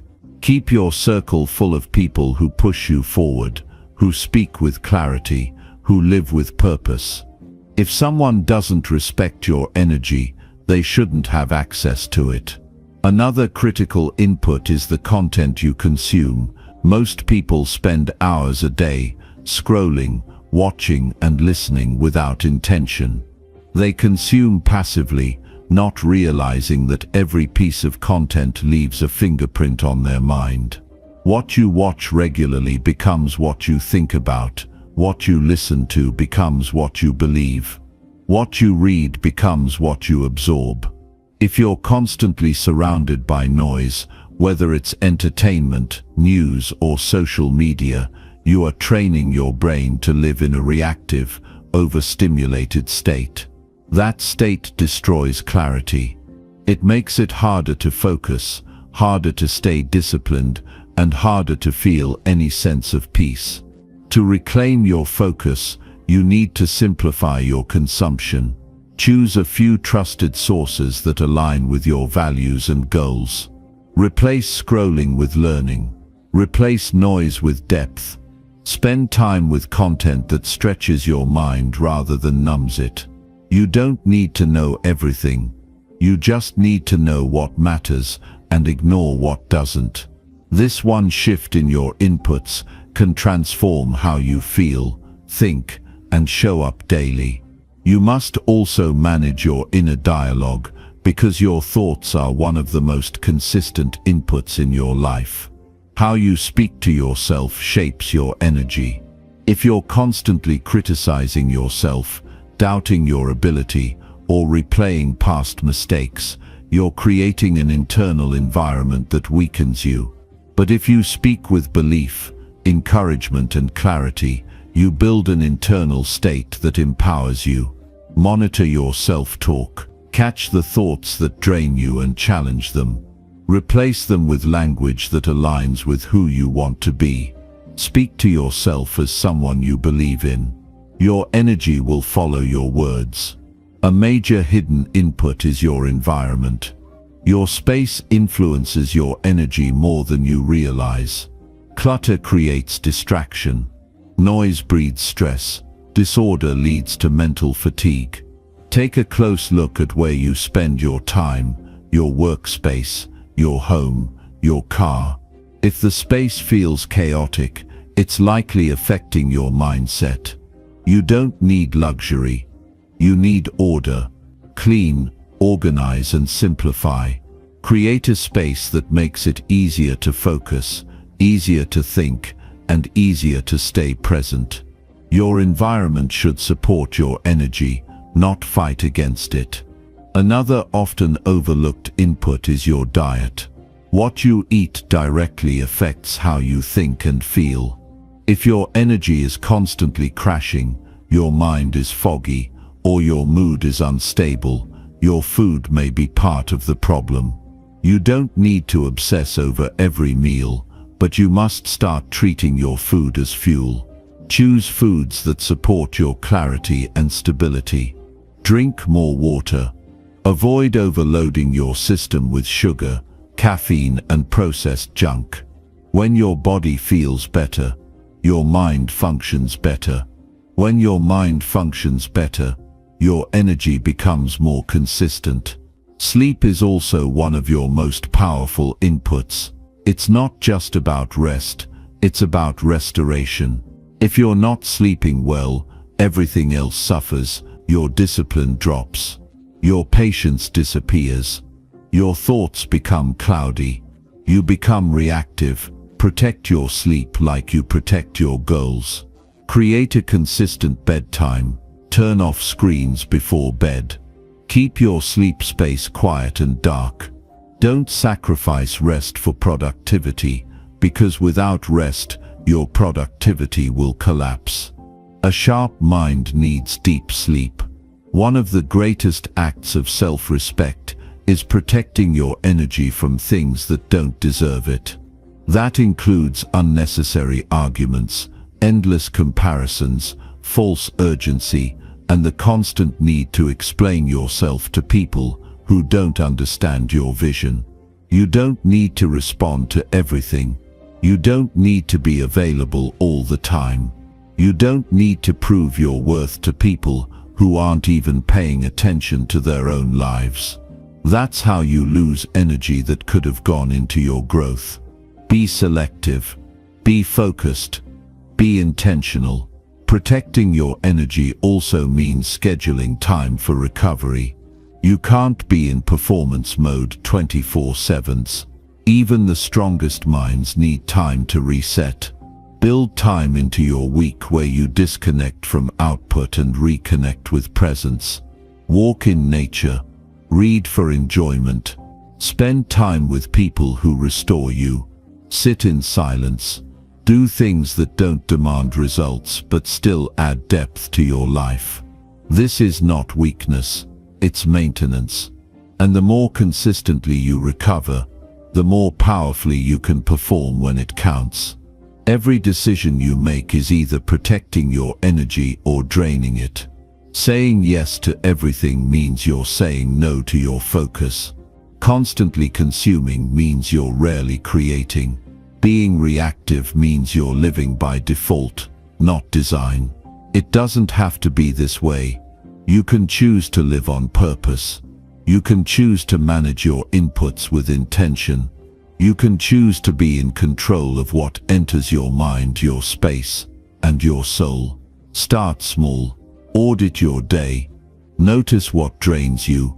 Notice what lifts you. Track your patterns. Identify the people, habits, and content that pull you away from your goals. Then begin to shift. Limit your exposure to what weakens you. Replace it with what strengthens you. Create routines that restore rather than exhaust. Make peace a priority, not an afterthought. Every day is an opportunity to build or to bleed. The quality of your energy determines the quality of your life. When you protect that energy, you gain a sense of power, presence, and purpose that nothing can shake. You begin each day with clarity. You move through your challenges with focus. You stay connected to what matters most. That is how you build a life worth living. No one is going to do this for you. You have to protect your energy like it's your most valuable asset, because it is. Without it, you have nothing. With it, you can build anything. Guard your mind. Choose your inputs wisely. Commit to your growth. And watch how powerful your life becomes when you stop letting everything in. Chapter 8. Challenge your excuses and face the real truth. Excuses are the whispers of weakness, the shadows that hide the truth from our eyes. They are the barriers we create to shield ourselves from the discomfort of facing the hard realities of who we are, and where we want to go. The truth is, most of the limits we perceive in our lives aren't placed there by the world. They are the result of the excuses we make to explain our failures and inaction. Each excuse is a way to justify staying the same, to avoid stepping into the discomfort that true change requires. And the longer we listen to these excuses, the further we drift from the person we are meant to become. The habit of making excuses is one of the most dangerous things you can do to your own growth. It's not just about justifying a single mistake or delay. It's about giving up control over your life. When you let excuses guide your decisions, you give away the power to shape your own future. You stop taking responsibility. You stop being the creator of your own story. Instead, you become a victim of your circumstances, a passive observer of your own potential. It is easy to fall into the trap of excuses. Life is challenging, and it's much easier to explain away your failures with comforting words than to face the cold, hard truth about why you didn't succeed. It's easier to tell yourself that you'll start tomorrow, that you didn't have the right resources, or that the timing wasn't right. These excuses are all designed to shield you from confronting what really needs to change: your mindset, your actions, and your discipline. To break free from the grip of excuses, you must first recognize them for what they are. Excuses always sound reasonable. They disguise themselves as explanations, justifications, and even protection. But underneath, they are nothing more than a lie. A lie you've told yourself so many times that it's become part of your identity. The moment you choose to see your excuses for what they truly are, the moment you call them out, you take back control. You remove the shield you've been hiding behind and begin to step into the uncomfortable but necessary space of accountability. It's important to understand that excuses don't just keep you stagnant, they actively hold you back. Every time you excuse yourself from taking responsibility, from doing the hard work, from pushing through discomfort, you reinforce a pattern of inaction. You build a foundation of self-doubt and resignation, and you set yourself up to repeat the same cycle over and over again. Excuses don't allow you to grow. They hold you in place, like weights tied around your ankles, dragging you down and preventing you from reaching your potential. When you challenge your excuses, you are forced to confront the uncomfortable truths about your behavior. You begin to see the gaps between where you are and where you want to be. But this confrontation isn't something to fear, it's something to embrace. The truth is liberating. It's what gives you the power to change. Without facing the truth, you cannot take meaningful action. And without action, you remain stuck in the same place year after year. Let's look at some of the most common excuses we use and break them down. One of the biggest excuses we make is the not enough time excuse. How many times have you said, "I don't have enough time to work on my goals," or "I'll do it later when I have more time"? The reality is, everyone has the same 24 hours in a day. Time is not the problem. The problem is how you choose to spend that time. When you say you don't have enough time, what you're really saying is that you haven't made your goals a priority. You've chosen to spend your time on other things that seem easier or more comfortable in the moment. Time management isn't about having more hours. It's about choosing how to spend the ones you have. Another excuse many of us make is "I'm not ready." How many times have you told yourself that you'll take action once you've learned more, prepared more, or gained more experience? The truth is, you will never feel 100% ready. The fear of being unprepared or making mistakes can paralyze you, but growth never happens in the comfort zone. Action breeds clarity. The best way to prepare is to start. You learn more by doing than by planning or reading about it. If you wait until you feel ready, you will wait forever. The longer you wait, the harder it becomes to take that first step. Then there's the excuse of "I don't have the resources." It's easy to blame a lack of money, tools, or support for why you can't move forward. But resources aren't what creates success. Resourcefulness does. If you want to achieve something, you will find a way. Look at the stories of people who have overcome impossible odds to build something from nothing. The most successful people in history didn't have everything handed to them. They made do with what they had and found creative solutions to their problems. If you want to get started, focus on what you have, not what you lack. There's also the excuse of "I'm not good enough." How often do you hold yourself back because you think you're not capable or worthy of success? This is one of the most destructive excuses because it's rooted in self-doubt. You tell yourself that you don't have the skills, the experience, or the talent to succeed, so you don't even try. But the truth is that no one is born knowing everything. Every expert was once a beginner. Every successful person faced self-doubt at some point. The key is to take action despite your doubts. The more you practice, the more you improve. Your ability to succeed is not defined by your current skills. It's defined by your willingness to try, to learn, and to grow. It's also easy to make excuses based on fear.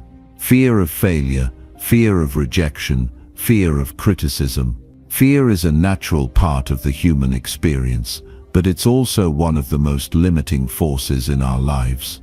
When you allow fear to dictate your actions, you allow it to control your life. The truth is, you will fail. You will face rejection. You will make mistakes. But those are the very experiences that will teach you and help you grow. Fear should not stop you. It should fuel you. Use fear as a signal that you're on the right path, that you're pushing the boundaries of your comfort zone. When you face your fears head-on, you break the chains that hold you back. To break free from the cycle of excuses, you must replace them with action. Action is the antidote to excuse-making. Every time you feel an excuse creeping in, counter it with a decision to act. It doesn't matter how small the step is. What matters is that you take it. If you want to write a book, start by writing 1 page today. If you want to get fit, start by doing 10 push-ups. If you want to save money, start by cutting out 1 unnecessary expense. The more action you take, the more momentum you build, and the less room there is for excuses. You must also develop the habit of accountability. When you are accountable to yourself, you cannot hide behind excuses. Set clear goals and track your progress. Share your goals with someone who will hold you to them. Surround yourself with people who will not let you make excuses, who will challenge you to stay on track, and who will push you to take responsibility for your actions. Accountability forces you to face the truth, to look at your results, and to make adjustments when necessary. Most importantly, challenge the story you tell yourself. The excuses you make are based on the narratives you've created about your life and your abilities. These stories are often outdated and limiting. Change your story, and you change your actions. The truth is that you are capable of more than you think. You have the power to choose your path, to shape your future, and to overcome any obstacle that stands in your way. But you can't do that if you continue to make excuses. It's time to stop letting fear, doubt, and comfort hold you back. It's time to take responsibility. It's time to challenge your excuses and face the real truth. The truth is, you can do it. You just have to decide to start. And when you do, everything will change. Chapter 9. Feed your mind with wisdom, not empty noise. In today's world, we are bombarded with an endless stream of information, from social media notifications to the constant barrage of news updates, to the noise of unsolicited opinions from others. It can be difficult to filter out what truly matters. The digital age has brought many conveniences, but it has also filled our lives with distractions, taking us away from the things that truly nourish our minds and spirits. It's easy to fall into the trap of consuming empty noise, content that fills the space but does nothing to enrich us, elevate our thinking, or move us closer to our goals. This constant influx of superficial information prevents us from making space for wisdom, the kind of knowledge that not only informs but also transforms. Feeding your mind with wisdom, not empty noise, requires intentional effort. It requires the discipline to turn away from the distractions, to stop mindlessly scrolling through social media, and to stop getting caught up in the endless chatter of unimportant conversations. It's about choosing to prioritize what truly adds value to your life, what deepens your understanding, what challenges you to grow, and what guides you toward your best self. The noise around us often feels loud, intrusive, and urgent. The pressure to stay updated on every trend, every piece of gossip, and every new viral video can be overwhelming. We feel the need to keep up, to be in the know, as though our worth is determined by how much of this noise we absorb. But the truth is, the more we feed our minds with this noise, the more disconnected we become from what truly matters. The more we listen to the noise, the less we listen to ourselves, to our intuition, and to the wisdom that is already within us. To feed your mind with wisdom, you first have to recognize the difference between wisdom and noise. Wisdom isn't loud or flashy, it's subtle, often requiring patience and reflection to fully understand. Wisdom comes from thoughtful books, meaningful conversations, experiences, and moments of introspection. Noise, on the other hand, is easily consumed and offers little in return. It's the superficial headlines, the endless debates, the empty entertainment that doesn't require us to think critically or deeply. It fills the moment but leaves us feeling hollow. It distracts us from the things that can truly elevate our thinking and our lives. The first step in feeding your mind with wisdom is to become intentional about what you expose yourself to. What are you allowing into your mind each day? Are you filling your mental space with things that are truly valuable, or are you letting the noise take over? This requires conscious effort. You must learn to filter out distractions, to stop scrolling through irrelevant posts, to stop engaging in conversations that drain your energy, and to stop consuming content that doesn't help you grow. Start by setting clear boundaries around your media consumption. Limit your time on social media. Instead of mindlessly scrolling, choose to read books that challenge your thinking, that expand your knowledge, and that provide insights into the deeper aspects of life. Select podcasts, documentaries, and articles that align with your values and goals. Curate your digital space. Follow accounts that inspire you, that offer valuable insights, that challenge your assumptions. Cut out the noise, the accounts, shows, and platforms that only serve to entertain you without adding any real value to your life.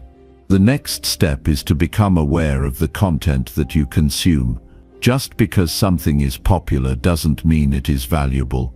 Just because a piece of content is getting a lot of attention doesn't mean it's worth your time.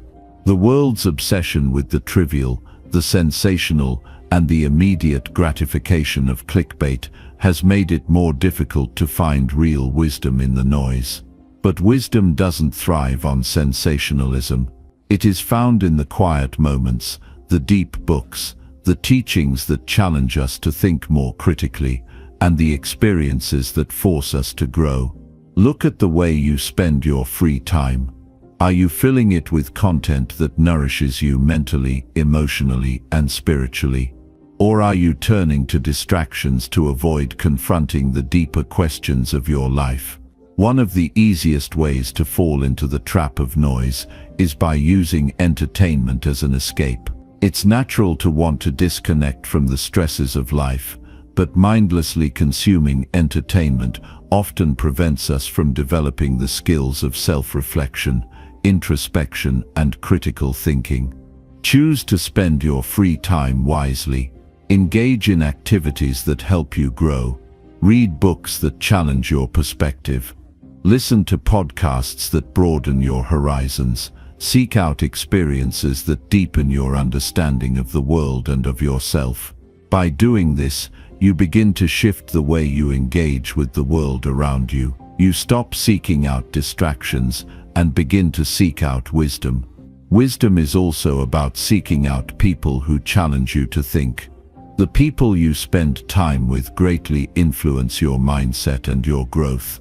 Are the people in your life feeding you wisdom, or are they contributing to the noise? Are they encouraging you to pursue your goals, to strive for greatness, and to seek deeper meaning in life? Or are they caught up in the same distractions that you are trying to avoid? Surround yourself with individuals who inspire you to be better, who encourage you to think more critically, and who challenge you to rise above the noise. This doesn't mean you should cut out all forms of entertainment or casual social interactions. Life is about balance, but you must find ways to weave wisdom into your everyday life. Whether it's through reading, reflecting, or engaging in thoughtful discussions, Prioritize activities that elevate your thinking and deepen your understanding.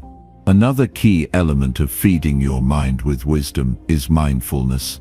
Being mindful of your thoughts and emotions allows you to observe the noise without being consumed by it. Mindfulness helps you to stay present in the moment and to recognize when your attention is being pulled toward distractions. By practicing mindfulness, you become more aware of the moments when you are feeding yourself empty noise and can choose to redirect your attention to something more meaningful. Mindfulness also helps you to be more discerning about the information you consume. Instead of mindlessly absorbing everything that comes your way, you can make more intentional choices about what you allow into your mind. This is not to say that you should avoid entertainment or light-hearted content altogether. It simply means that you should be intentional about balancing the noise with nourishment. Make sure that for every bit of trivial content you consume, you're also consuming something that helps you grow. The world is full of noise, but the good news is that you don't have to be overwhelmed by it. You have the power to curate your mind, to choose what you consume, and to seek out the wisdom that will help you grow. By intentionally feeding your mind with wisdom, you will begin to see shifts in the way you think, the way you act, and the way you approach life. When you feed your mind with wisdom, you align yourself with the truths that transcend the noise. Wisdom brings clarity, peace, and direction. It helps you make better decisions, see the world more clearly, and navigate life's challenges with grace and resilience. As you replace empty noise with meaningful knowledge, you will begin to notice that your thoughts become more focused, your actions more intentional, and your life more purposeful. Feeding your mind with wisdom is a lifelong journey. It's a practice that requires constant refinement and attention, but the rewards are immeasurable. As you challenge the noise and seek out the wisdom that will guide you toward becoming the best version of yourself, you will find that your life becomes richer, more fulfilling, and more aligned with your true purpose. Chapter 10. Control your emotions before they control your life. Emotions are a fundamental part of our human experience. They can bring depth to our lives, fuel our passions, and guide us in our relationships and decision-making. Yet, while emotions are incredibly powerful, they also have the potential to control us if we do not learn how to manage them. The ability to control your emotions, rather than allowing them to control you, is one of the most crucial skills you can develop on the path to personal growth and success. Emotions, when left unchecked, can lead to impulsive decisions, misunderstandings, and actions that may contradict your true desires and values. They can cloud your judgment, derail your focus, and create chaos in your life. But when you take control of them, you empower yourself to act with clarity, purpose, and strength.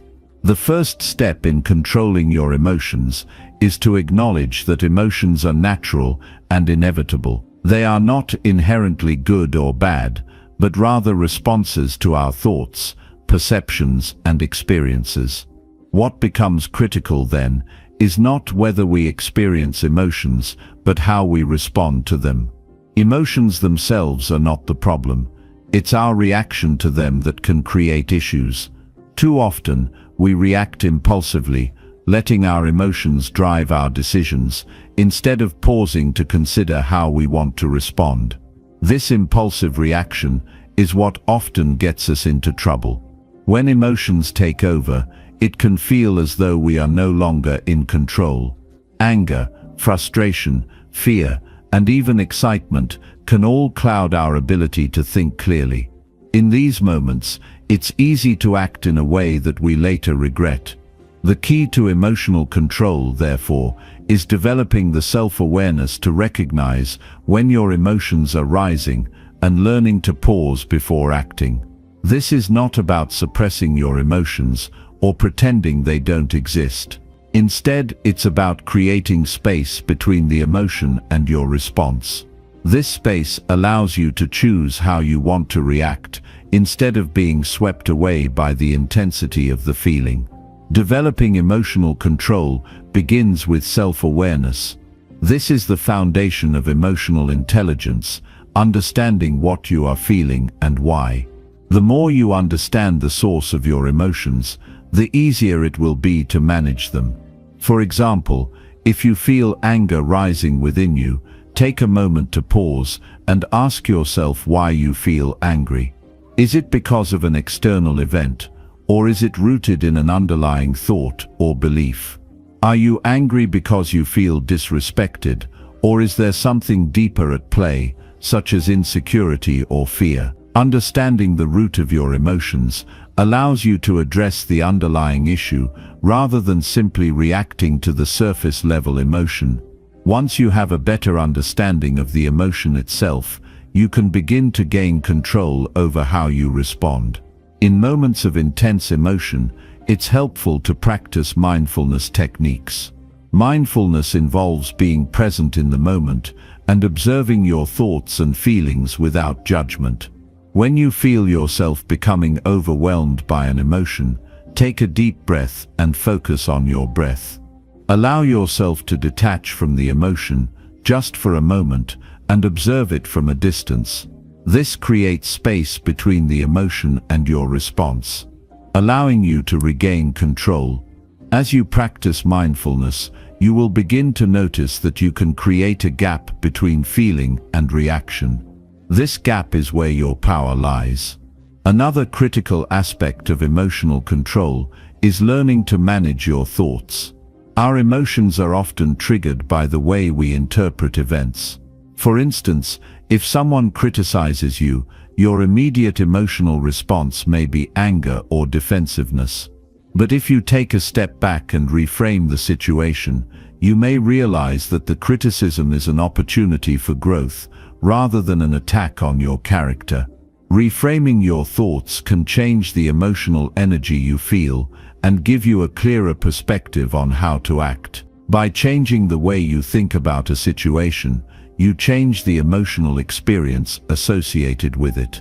A powerful tool for controlling your emotions is the practice of journaling. Writing down your thoughts and feelings provides an outlet for your emotions and helps you process them in a healthy way.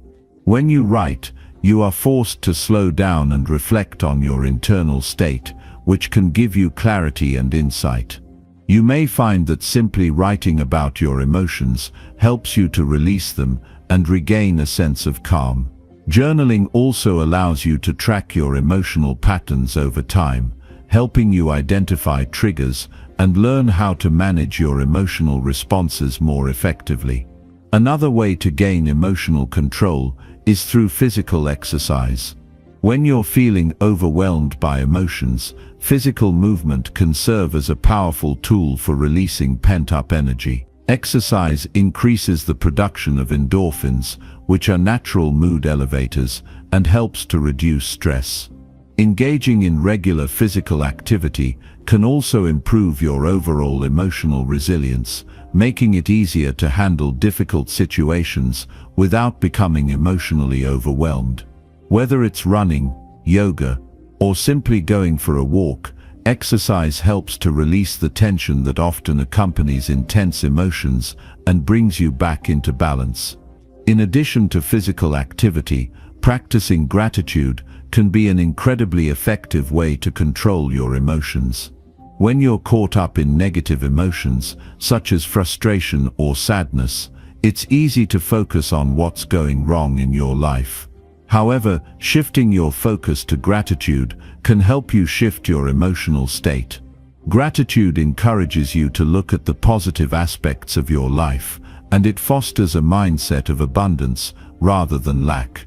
When you intentionally practice gratitude, you train your mind to look for the good, even in difficult situations, and this can help you approach life's challenges with a more positive and constructive mindset.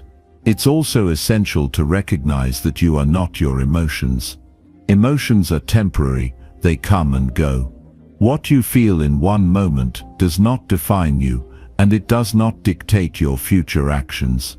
Understanding this allows you to detach from your emotions and prevent them from controlling you. Just because you feel angry, sad, or anxious doesn't mean you have to act on those feelings immediately. You have the ability to choose your response, to step back, and to act from a place of calm and clarity, not impulsive emotion. In some cases, emotions like fear or anxiety can create a sense of paralysis or avoidance, making it difficult to take action. These emotions are particularly dangerous because they can stop you from moving forward, from making decisions, and from pursuing your goals. However, recognizing fear as a natural emotion and learning to face it head-on is an essential part of emotional control. When you feel fear, rather than running from it, lean into it. Ask yourself, what am I truly afraid of, and how can I use this fear as fuel to propel me forward? Fear, when managed correctly, can be a powerful motivator. It can help you recognize areas for growth, sharpen your focus, and push you to take calculated risks that bring you closer to your goals. Ultimately, the goal of emotional control is not to eliminate emotions, but to understand them, manage them, and use them to your advantage. Emotions are powerful, but when you learn to control them, they become allies instead of adversaries. By practicing self-awareness, mindfulness, reframing your thoughts, journaling, exercising, and practicing gratitude, you can develop emotional resilience. This will allow you to stay calm and centered in the face of life's challenges, and to make decisions that align with your true values and long-term goals. When you gain control over your emotions, you regain control over your life. You stop being at the mercy of your feelings and start acting with purpose and clarity. Emotions no longer control you, you control them. This shift not only improves your mental and emotional well-being, but also enhances your relationships, your work, and your overall sense of fulfillment. Emotional control is the key to mastering yourself and creating the life you want. Chapter 11. Practice self-respect by honoring your daily word. Self-respect is the foundation of all personal growth.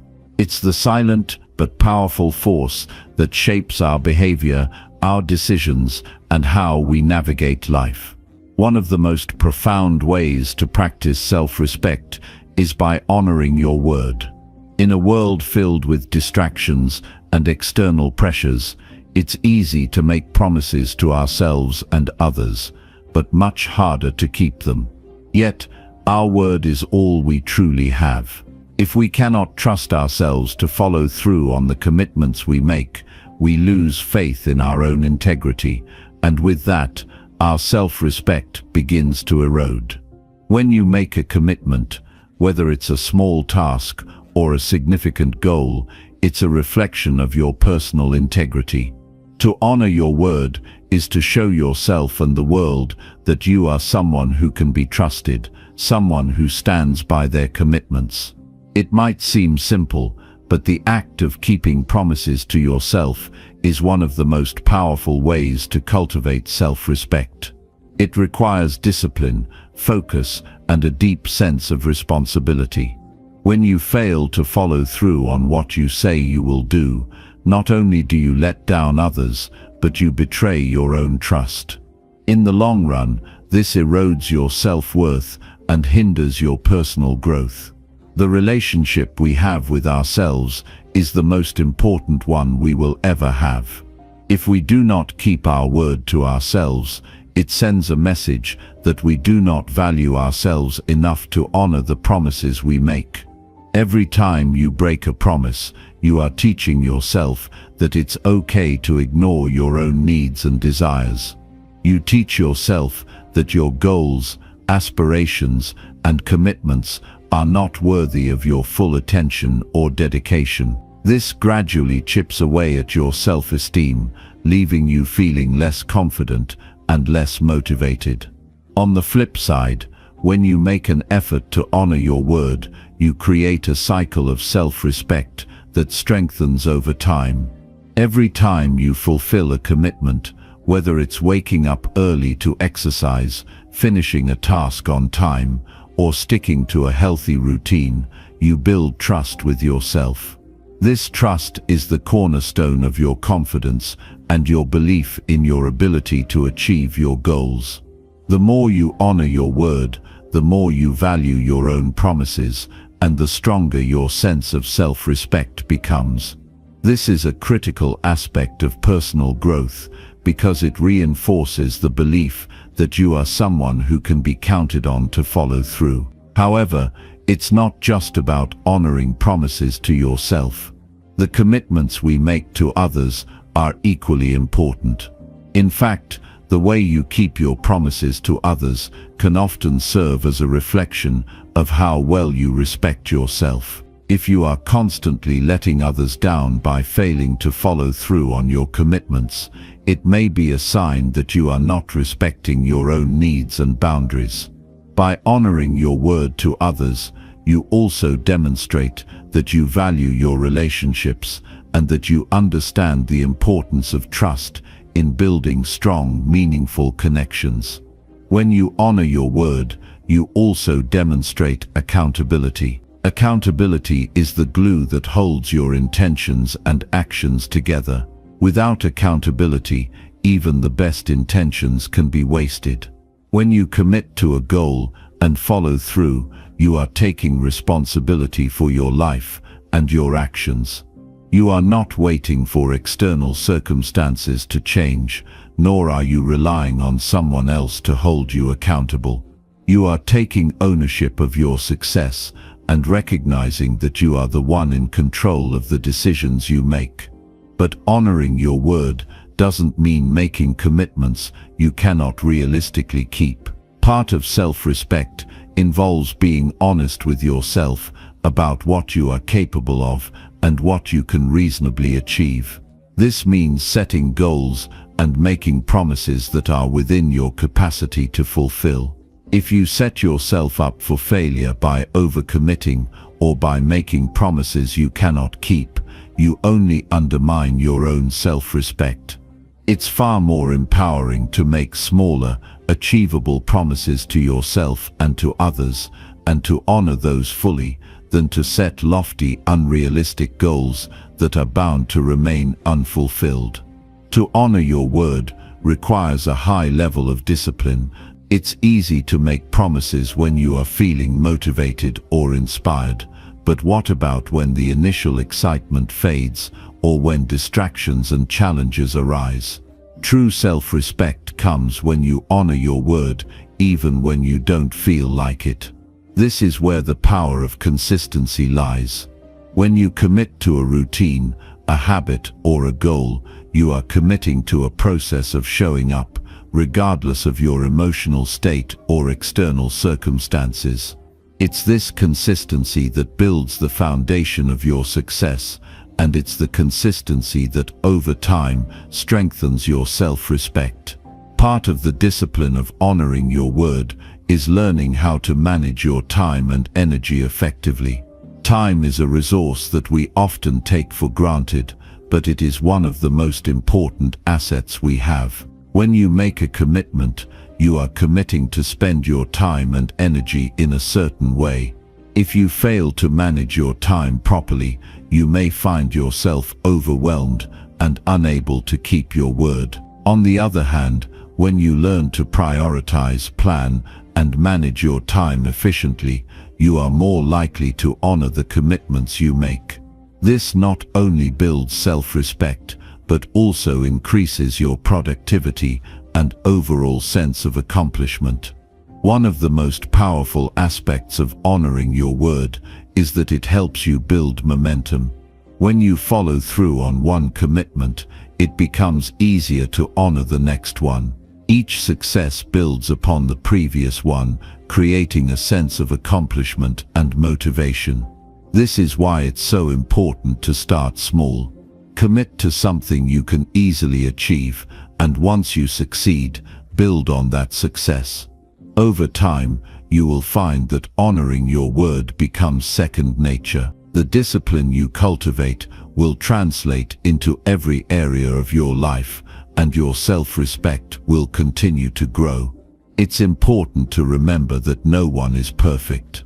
We all slip up from time to time, and we all make mistakes. The key is not to beat yourself up when you fail to honor your word, but to learn from the experience. When you miss a commitment, take responsibility for it. Don't make excuses or try to justify your actions. Acknowledge what went wrong, learn from it, and commit to doing better next time. This process of self-reflection is crucial in maintaining your self-respect. It shows that you are willing to take accountability for your actions and are committed to improving. Another important aspect of honoring your word is learning to say no. As you become more aware of your commitments and your capacity to follow through, you may find that you need to say no to certain things in order to protect your ability to honor your promises. Saying no is an act of self-respect because it means you are prioritizing your time and energy on the things that matter most to you. It also means you are protecting yourself from overcommitting and spreading yourself too thin. Saying no allows you to maintain your focus on your goals, and it ensures that you can fully dedicate yourself to the commitments you've made. The practice of honoring your word goes hand in hand with the practice of self-love. When you keep your promises to yourself, you are demonstrating love and respect for your own well-being. You are showing that you value yourself enough to invest in your growth and success. This is a powerful form of self-care because it strengthens your belief in your own worth.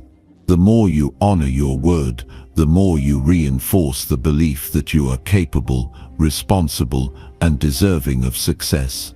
In the end, practicing self-respect by honoring your word is one of the most transformative habits you can cultivate. It builds trust, accountability, discipline, and self-love. It strengthens your integrity and your confidence. And perhaps most importantly, it allows you to live a life that is true to your values and aspirations. When you honor your word, you honor yourself.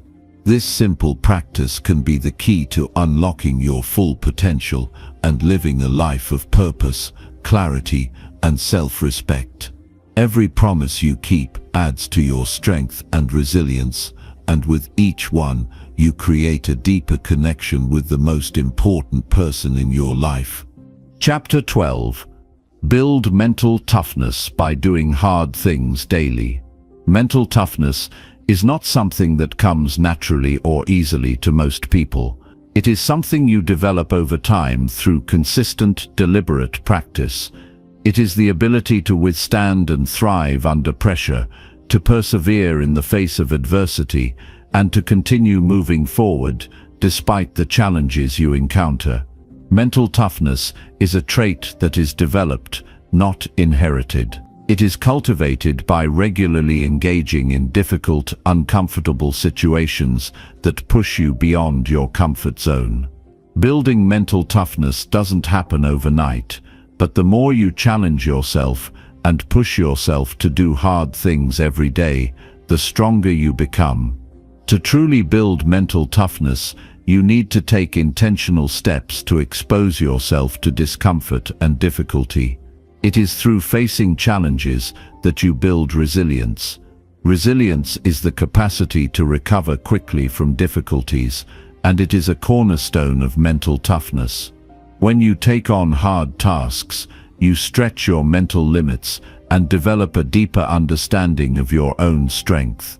Over time, this helps you to become more adaptable and flexible, making it easier to handle challenges and setbacks in the future. One of the most important aspects of building mental toughness is learning how to embrace discomfort. Discomfort is a natural part of life, especially when you are pursuing growth and improvement. The human instinct is often to avoid discomfort, to seek comfort and ease. But this instinct can be a barrier to growth. Growth only happens when you push yourself beyond what feels easy or familiar. By choosing to do hard things every day, you reframe discomfort as something positive, something that serves your growth. When you become comfortable with discomfort, you break free from the limitations that comfort imposes on you. Doing hard things every day can take many different forms, depending on your personal goals and values. For some, it may involve physical challenges, like pushing yourself to lift heavier weights or run longer distances. For others, it might involve mental or emotional challenges, such as facing difficult conversations, tackling challenging projects at work, or stepping into situations that push you to overcome your fears. It could also involve committing to a long-term goal that requires consistent effort and perseverance, even when progress seems slow or difficult to measure. The key is to do something each day that challenges you, that forces you to confront your limits and push through them. Over time, these daily challenges will compound, and your mental toughness will grow stronger. You will begin to notice that you handle stress and adversity with greater ease, and that setbacks no longer feel as overwhelming as they once did. You will develop an inner strength that enables you to keep going even when the going gets tough. Another important aspect of building mental toughness is developing the ability to focus on the long-term picture, even when faced with short-term discomfort. Mental toughness requires the ability to keep your eyes on the prize, to stay focused on your ultimate goals, despite the immediate challenges and obstacles in your way.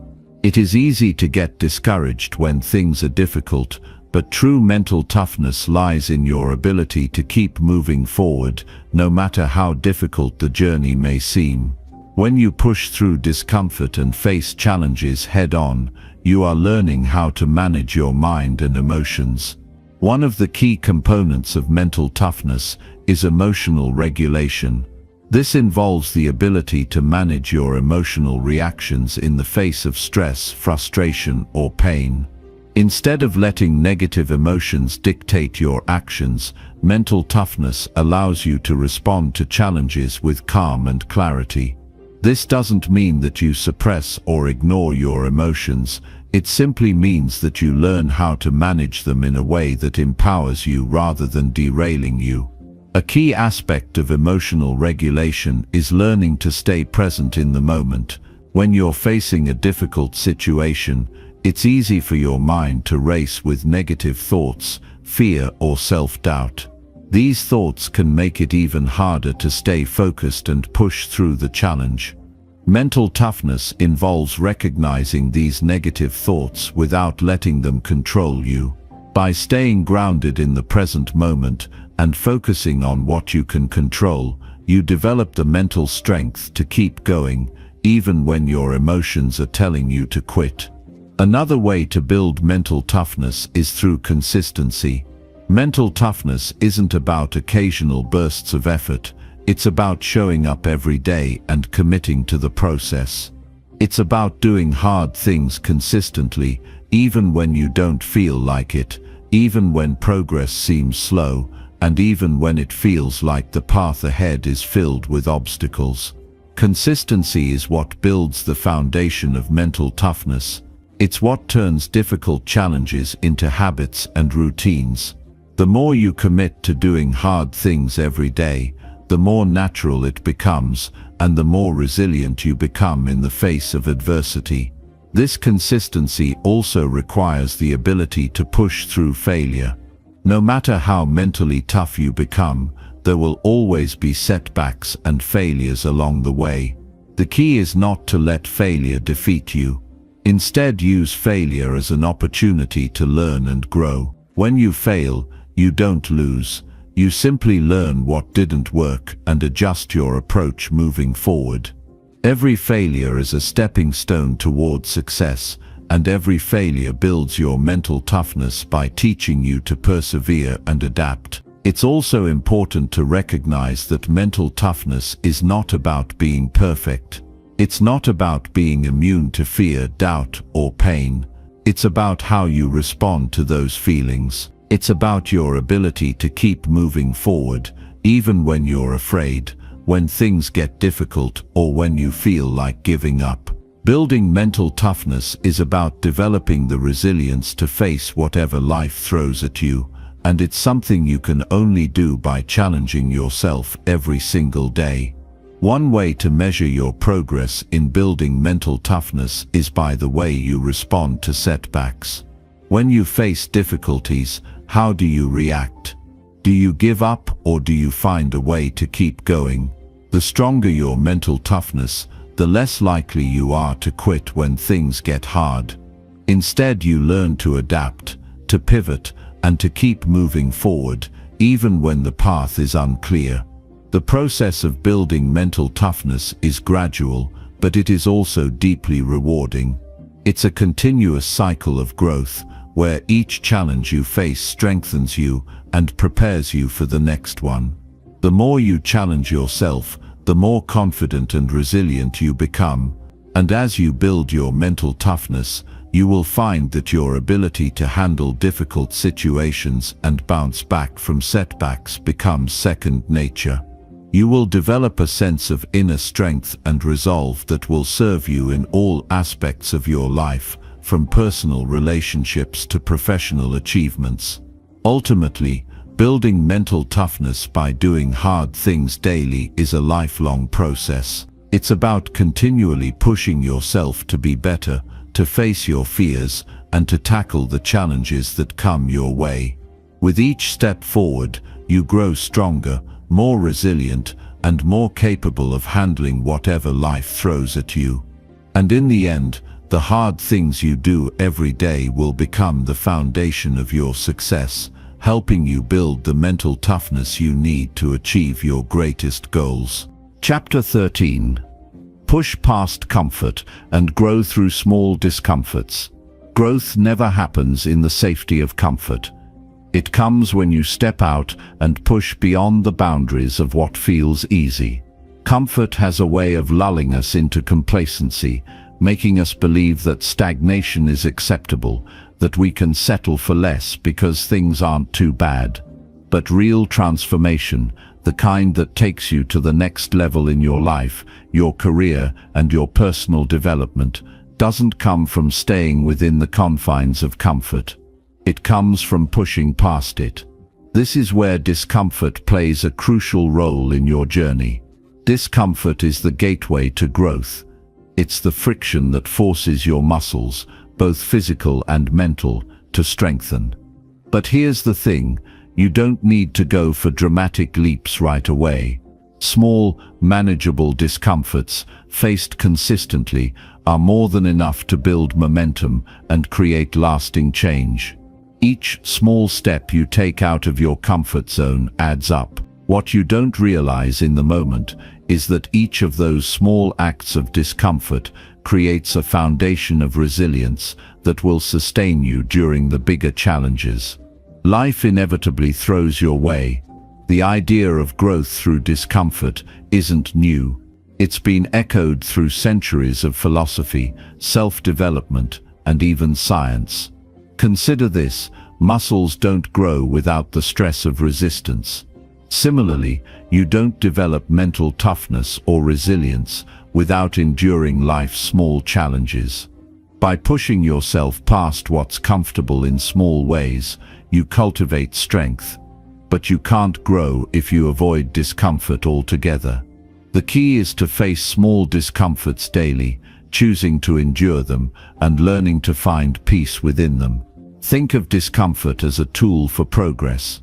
If you want to change something, whether it's your body, your mindset, or your life, you need to welcome discomfort as a signal that something is changing.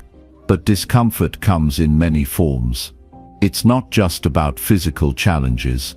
It can also show up emotionally, mentally, and socially. Emotional discomfort might be the fear of speaking up in a meeting, the vulnerability required to have a tough conversation, or the anxiety that comes with trying something new. Mental discomfort can appear when you challenge yourself to think in new ways, or when you stretch your capacity to solve complex problems. Social discomfort often happens when you take risks in relationships, such as being more authentic, setting boundaries, or confronting a difficult situation. Each of these types of discomfort, when faced head-on, strengthens your ability to endure future challenges. The mind, just like the body, gets stronger with consistent exercise.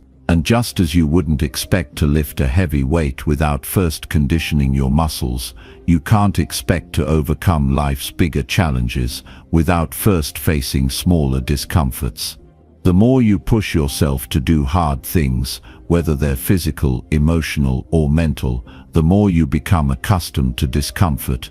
And when discomfort becomes familiar, you begin to approach it differently. You no longer see it as something to avoid, but as a stepping stone to something better, something greater. In a world that increasingly values comfort and instant gratification, it's easy to forget that growth requires struggle. We live in an age where it's easy to numb discomfort through distractions, entertainment, food, and social media. But in doing so, we rob ourselves of the opportunity to grow. By numbing our discomforts, we deny ourselves the possibility of breakthrough. Each time we give in to comfort at the expense of growth, we reinforce the belief that we're not capable of handling what's uncomfortable.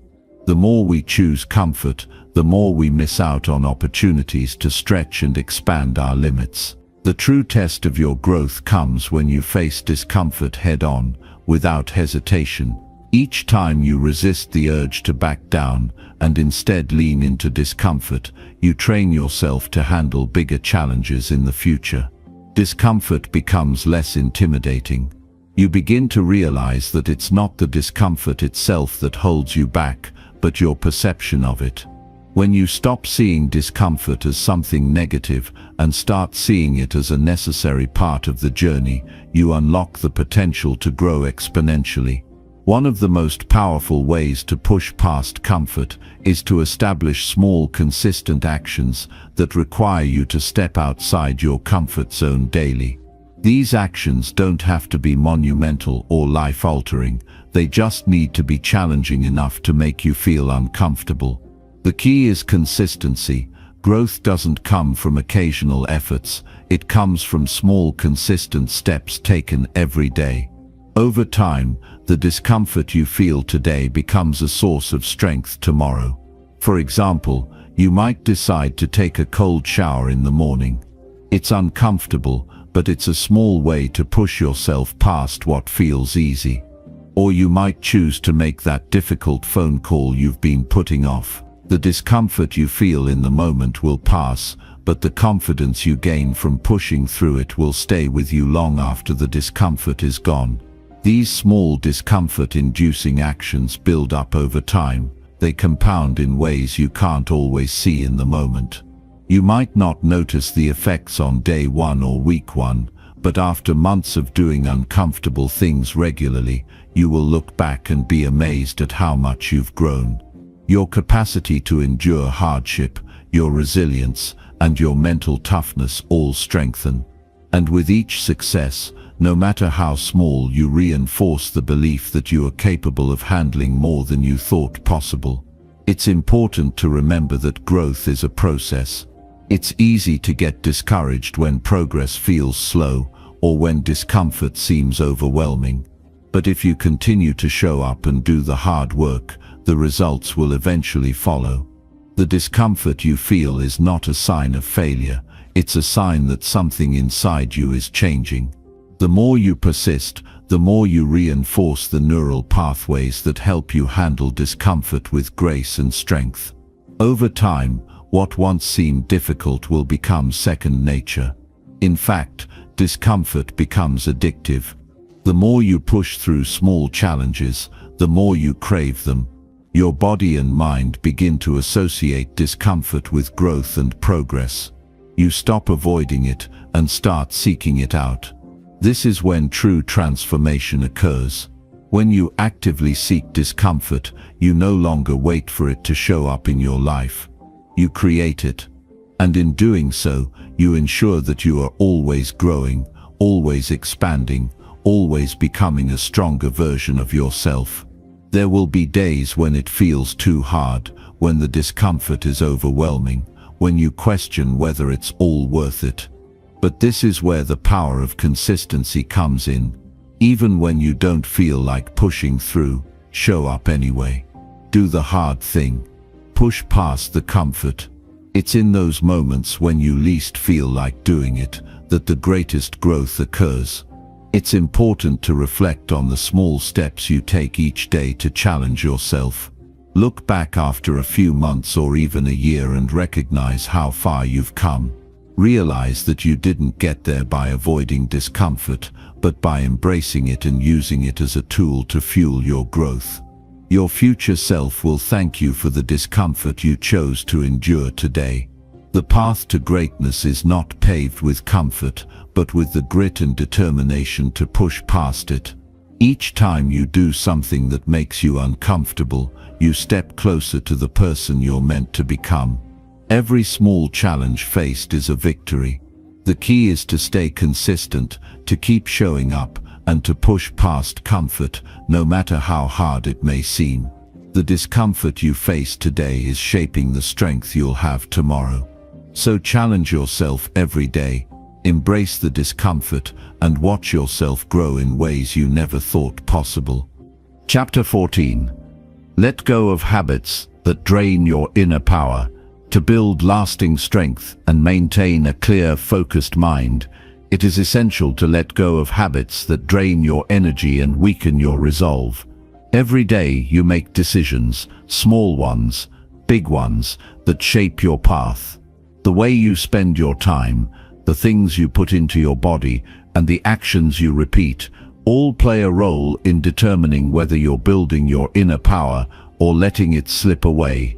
Often, the habits that drain our energy are so ingrained in our daily routines that we don't even notice them until they've accumulated, subtly sapping our vitality and clarity. The truth is, if you want to move forward, you must be willing to identify and eliminate these energy-draining habits from your life. This is not just about stopping bad habits, it's about clearing the path to your highest potential. You need to start by taking a hard look at where your energy is going. Most people go through their days without fully realizing how much time, mental focus, and emotional energy they waste on habits that do nothing to advance their goals or nourish their spirit. These habits don't always have to be destructive. They can simply be neutral or passive activities that take up space in your life. But when you pay attention, you realize that they consume more of your energy than they give back. This subtle drain can take the form of mindless scrolling on your phone, binge-watching shows that leave you feeling empty, or overcommitting to social events that deplete your emotional reserves. These are the habits that slowly dilute your inner strength, leaving you less capable of rising to challenges, pursuing your goals, or fully experiencing life. The first step in letting go of habits that drain you is awareness. Without awareness, you continue living on autopilot, unaware of the toll your habits are taking on you. You need to ask yourself, what are the habits I engage in regularly? What do I do with my time that doesn't serve my well-being or my growth? It's easy to look at your life from a surface level and assume everything is fine, but if you're honest with yourself, you know that certain habits hold you back. If you want to grow, it's time to get real about the things you do that drain your energy. This process of awareness requires self-reflection. Take a step back from the busyness of your day-to-day life and evaluate your actions. How do you spend your time in the morning? What about at night? Are you rushing from one thing to the next, or are you moving with purpose and intention? Do you habitually fill your schedule with distractions, or do you make space for activities that align with your values and goals? Start to recognize the patterns in your behavior. Once you identify what's draining you, you'll be in a position to make conscious decisions about what to release. Once you've pinpointed the habits that drain you, you need to take action to release them. This doesn't mean you'll be able to instantly eliminate every draining habit from your life. Breaking habits takes time and effort. The key here is not to try to be perfect or to quit everything cold turkey. Rather, it's about making a decision to take small steps toward replacing these habits with healthier, more productive ones. For instance, if you find yourself spending hours on your phone mindlessly scrolling through social media, replace that time with something more nourishing. You might choose to read a book, take a walk, or spend quality time with a friend or family member. If you're stuck in a cycle of binge-watching shows late into the night, commit to turning off the TV and going to bed earlier so you wake up feeling more energized and focused the next day. The real power comes when you replace a draining habit with something that fuels you. It's not enough to simply remove negative behaviors. You need to fill the void with something positive that contributes to your growth. This is where self-discipline becomes essential. Replacing draining habits requires effort and a willingness to prioritize your long-term well-being over short-term comfort. This shift won't happen overnight, but as you consistently make better choices, you'll notice a profound change in how you feel. You'll feel more energized, more focused, and more aligned with your goals. Another critical aspect of letting go of habits that drain your inner power is learning how to manage your environment. The people you spend time with, the media you consume, and the spaces you inhabit all have a powerful influence on your energy. If you're surrounded by negativity, toxicity, or people who don't support your growth, it's incredibly difficult to maintain your focus and energy. Part of letting go of draining habits is also about letting go of negative influences that drain you, whether they come from people, environments, or even the content you expose yourself to on a daily basis. If you constantly find yourself surrounded by people who complain, gossip, or discourage you from pursuing your goals, it's time to reevaluate those relationships. This doesn't mean cutting people off entirely, but it might mean setting boundaries or limiting the time you spend with individuals who bring you down. You need to protect your energy, and sometimes that means stepping back from situations or people that are consistently draining your power. Similarly, your environment plays a crucial role in how much energy you have available to you. If you work in a cluttered, disorganized space, your mind can't fully focus or be at peace. Your surroundings should support your well-being, not add to your stress. Start by creating a space that inspires clarity and creativity. Clear the physical clutter, remove distractions, and make room for activities that help you focus on your personal growth. What you consume, whether it's through media, food, or other sensory inputs, also impacts your energy levels. The news, social media, and other forms of media can often leave you feeling anxious, drained, or distracted. The constant bombardment of information doesn't contribute to your peace of mind. In fact, it pulls you away from your center and fills your mind with noise. To regain your inner power, consider limiting your exposure to negative media or mindless distractions. Choose to consume content that uplifts and educates, not content that exhausts you emotionally or mentally. Additionally, the habits you have surrounding nutrition and exercise can either drain or replenish your energy. The food you eat has a direct impact on how you feel, both physically and mentally. Processed foods, excessive sugar, and poor eating habits can leave you sluggish and uninspired, while nourishing foods can provide you with the energy and mental clarity you need to perform at your best. Similarly, neglecting physical exercise can result in a lack of vitality. Regular exercise not only strengthens your body, but also releases endorphins that improve your mood and mental clarity. Taking care of your body is crucial to maintaining your inner power. As you begin to let go of the habits that drain you, it's essential to adopt habits that energize and empower you. Focus on developing habits that nourish your mind, body, and spirit. Establish a morning routine that sets a positive tone for your day, whether that's through meditation, journaling, exercise, or reading something inspiring. Throughout the day, prioritize actions that align with your goals and contribute to your growth. Set time aside for creative work, personal development, and meaningful relationships. At night, focus on winding down in a way that restores you, whether that's through relaxation, reading, or simply taking time to reflect on your day.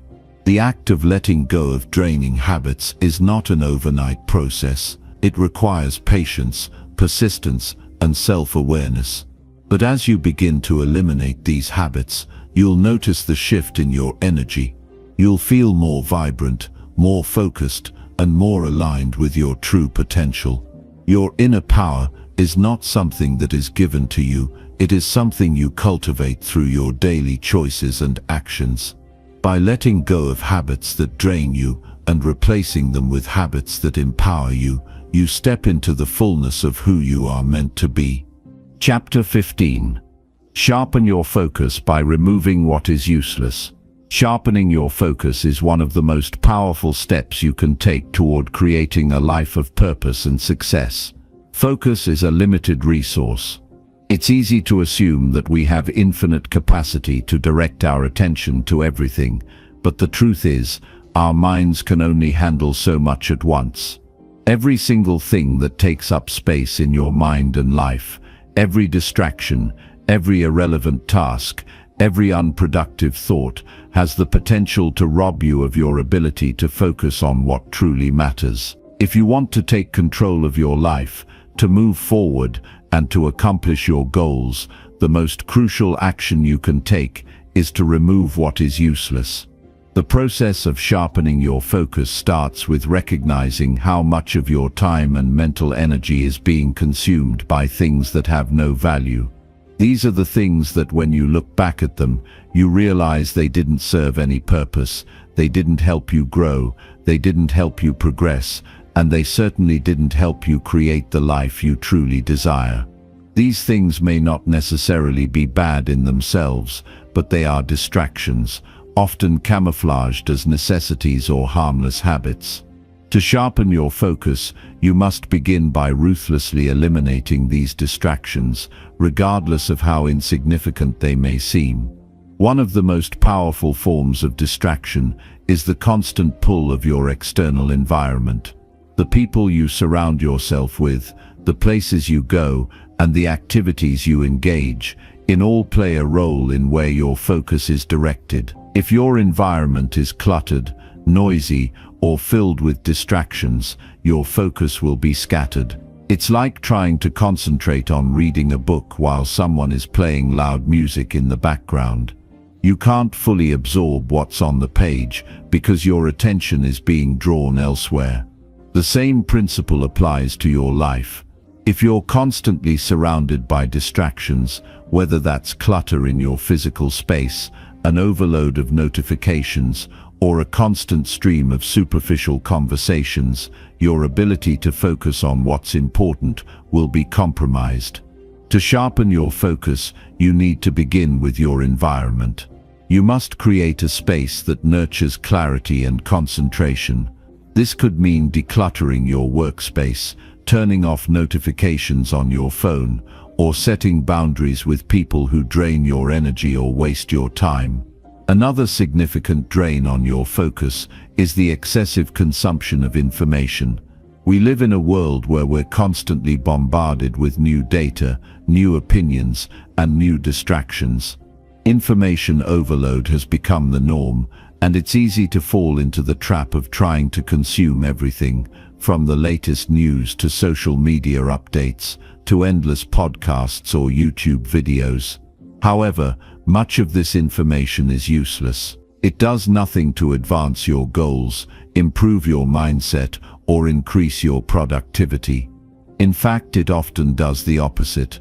It clutters your mind, overloads your brain with unnecessary details, and pulls your attention away from your priorities. If you want to sharpen your focus, you must become highly selective about what you allow into your mind. This doesn't mean cutting yourself off from the world or ignoring important developments, but it does mean being intentional about the information you consume. Be mindful of the content you expose yourself to, and make sure it aligns with your values, goals, and growth. If you find yourself regularly consuming media that leaves you feeling anxious, distracted, or uninspired, it's time to reconsider how much time you spend on those activities. Sharpening your focus requires that you consciously choose what to feed your mind and be diligent about protecting it from the noise and distractions that can easily drown out your ability to concentrate. In addition to managing your environment and the information you consume, you must also take a hard look at how you spend your time. Most people fall into the trap of doing busy work that feels productive, but doesn't actually move them closer to their goals. It's easy to get caught up in activities that seem important but aren't truly essential. This is where time management comes into play. You must ask yourself, what is truly important? What am I working toward? If your daily tasks and routines aren't aligning with your bigger vision, you are wasting time on things that aren't serving you. It's time to evaluate your daily activities and determine which ones are essential to achieving your goals and which ones are simply filling up space. The process of eliminating useless tasks involves setting clear priorities. You can't focus on everything at once, and you shouldn't try. Instead, you need to identify the tasks and actions that will have the greatest impact on your life and your success. This means being clear on your goals and staying focused on them, no matter how tempting it may be to get sidetracked by trivial tasks. In the same way that you wouldn't waste time reading a book that doesn't interest you, you shouldn't waste time on activities that don't move you forward. Once you've identified your key priorities, eliminate everything that doesn't contribute to them. Say no to distractions, unnecessary meetings, and irrelevant obligations. Free up your time and energy for the things that truly matter. In the pursuit of sharpening your focus, you must also be willing to challenge the mindsets and habits that hold you back. Sometimes, the biggest distraction isn't external, it's internal. Self-doubt, fear of failure, procrastination, and negative thinking are all forms of mental clutter that can derail your focus. If you allow these thoughts to persist unchecked, they'll eat away at your energy and your confidence. To sharpen your focus, you must confront these mental barriers head-on. Replace self-limiting beliefs with empowering thoughts, replace procrastination with action, and replace fear with the courage to push forward. To do this, you need to create a mental framework that supports your success. This includes building habits of discipline and consistency, cultivating positive self-talk, and practicing mindfulness. The more you train your mind to focus on the present moment and the task at hand, the sharper your focus will become. Practice focusing on one thing at a time, and you'll gradually build the mental muscle needed to stay concentrated in the face of distractions. Over time, you'll develop the ability to quickly recognize when your focus is slipping and course correct before you fall too far off track. Part of removing what is useless involves simplifying your life. When you have too many choices, too many options, and too many distractions, your focus becomes diluted. This is true for your material possessions, your commitments, and even your relationships. Ask yourself, what can I simplify in my life to make space for what truly matters? What can I let go of that isn't contributing to my happiness, my well-being, or my goals? By removing the unnecessary, you create room for the important things, the things that will move you closer to your vision for your life. It's also essential to recognize that sharpening your focus is not about perfection. You'll never be able to eliminate every distraction or avoid every temptation to lose focus. Life is messy, and distractions will always exist. The key is not to remove every potential distraction from your life, but to strengthen your ability to choose where you direct your attention. It's about cultivating the habit of focusing on what's essential, even in the midst of chaos. With practice, you'll develop the mental resilience to remain focused and aligned with your purpose, no matter what's going on around you. In the end, sharpening your focus isn't just about removing distractions, it's about creating the space and the mental clarity to make meaningful progress toward your goals. By eliminating what is useless, you eliminate the noise, the clutter, and the obstacles that stand in the way of your success. You allow yourself to move forward with purpose and intention, and you create the conditions necessary for achieving your highest potential. Remember, focus is a skill that takes time and effort to develop, but the rewards are worth it. When you learn to focus on what truly matters, you unlock the door to limitless growth and achievement. Chapter 16. Track your growth with honest daily reflections.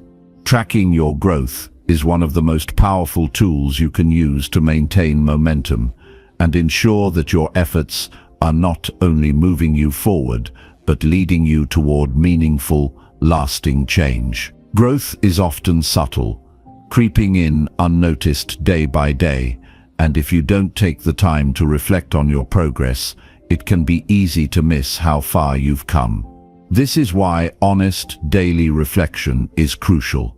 It's through honest self-assessment that you can identify areas where you've excelled, acknowledge where you've faltered, and gain a deeper understanding of what works for you and what doesn't. Tracking growth doesn't mean measuring yourself against an external standard.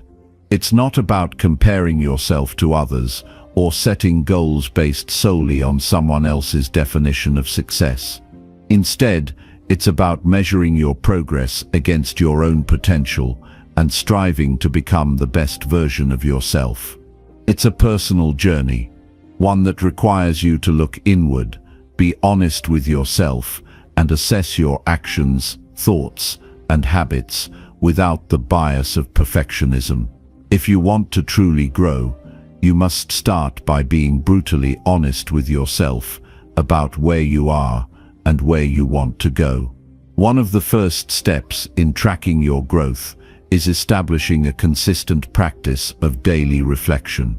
This doesn't need to be an overwhelming or time-consuming task, but it does require discipline and a commitment to looking back at the day with a clear and honest lens.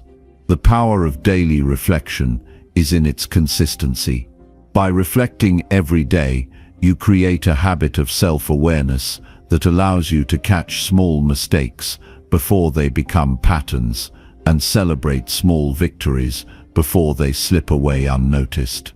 Every day offers a new opportunity to learn, adapt, and improve, and through reflection, you create the space to fully absorb those lessons. It's important to approach this practice with an open mind. Self-reflection isn't about beating yourself up or dwelling on mistakes. It's about learning from your experiences. Ask yourself questions that allow you to evaluate your actions with curiosity rather than judgment. What did I do well today? What could I have done differently? What am I proud of, and what would I change? These types of questions allow you to take an honest inventory of your day without becoming discouraged by your shortcomings or overly confident in your successes. A key component of effective daily reflection is acknowledging both your successes and your failures.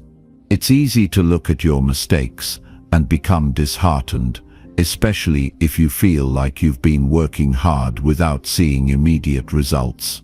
But failure is a crucial part of growth, and it's only through recognizing and learning from our mistakes that we can improve. On the flip side, it's just as important to celebrate the small victories, the things you did well, the progress you made, the discipline you showed, and the resilience you demonstrated in the face of challenges. Growth isn't always about grand achievements. It's about consistent small steps that lead to significant change over time. By acknowledging both your successes and failures, you give yourself the full picture of where you are in your journey and where you still need to go. In addition to acknowledging successes and failures, tracking your growth requires you to measure your progress in a tangible way. This could mean keeping a journal, using a tracking app, or simply writing down your thoughts and reflections at the end of each day. By making your progress visible, you create a sense of accountability that can help keep you motivated. Tracking your growth allows you to see patterns emerge. What habits are serving you, what actions are moving you toward your goals, and which areas of your life require more attention. It also gives you a chance to look back over time and see how far you've come, which can be a powerful reminder that even when progress feels slow, you're still moving forward. Another vital aspect of tracking your growth is ensuring that your reflections are aligned with your goals and values. This means that your self-assessment should be based not only on your achievements, but also on whether those achievements align with your long-term vision. Success isn't just about checking boxes off a to-do list. It's about aligning your actions with the life you want to create. For example, if your goal is to become more disciplined, then tracking how consistent you are with your daily habits becomes an important part of your reflection. Similarly, if your goal is to improve your mindset, tracking your emotional reactions and how you handle stress or setbacks can help you identify areas of growth. It's important to remember that growth is rarely linear. There will be days when you feel like you're making huge strides, and there will be days when you feel like you're stuck or moving backward. Both of these experiences are natural. The key is to stay committed to the process and trust that your growth is happening, even on the days when it feels invisible. Daily reflection allows you to see that even on the days when progress seems slow, you're still learning and evolving. In fact, the days when you face challenges are often the ones that teach you the most about yourself and provide the greatest opportunities for growth. Embrace the full range of experiences, both the highs and the lows, as part of the process of becoming a stronger, more resilient version of yourself. Another benefit of tracking your growth through honest daily reflection is that it helps you stay grounded in the present moment. It's easy to get caught up in the rush to achieve the next goal or reach the next milestone, but growth happens in the moment. When you take the time each day to reflect on where you are, you bring yourself back to the present and allow yourself to fully experience the journey. This grounding effect not only improves your ability to focus, but also allows you to appreciate the progress you've made rather than constantly chasing the next thing. The act of reflection helps you cultivate gratitude for where you are, which is essential for maintaining a positive mindset and staying motivated over the long term. As you track your growth, it's also important to consider how your reflection fits into the bigger picture of your life. Tracking your growth isn't just about checking off individual goals, it's about understanding how each small step you take fits into the broader context of your life's purpose. Take a step back every now and then and reflect on how your daily actions align with your long-term vision. Are you moving toward the person you want to become?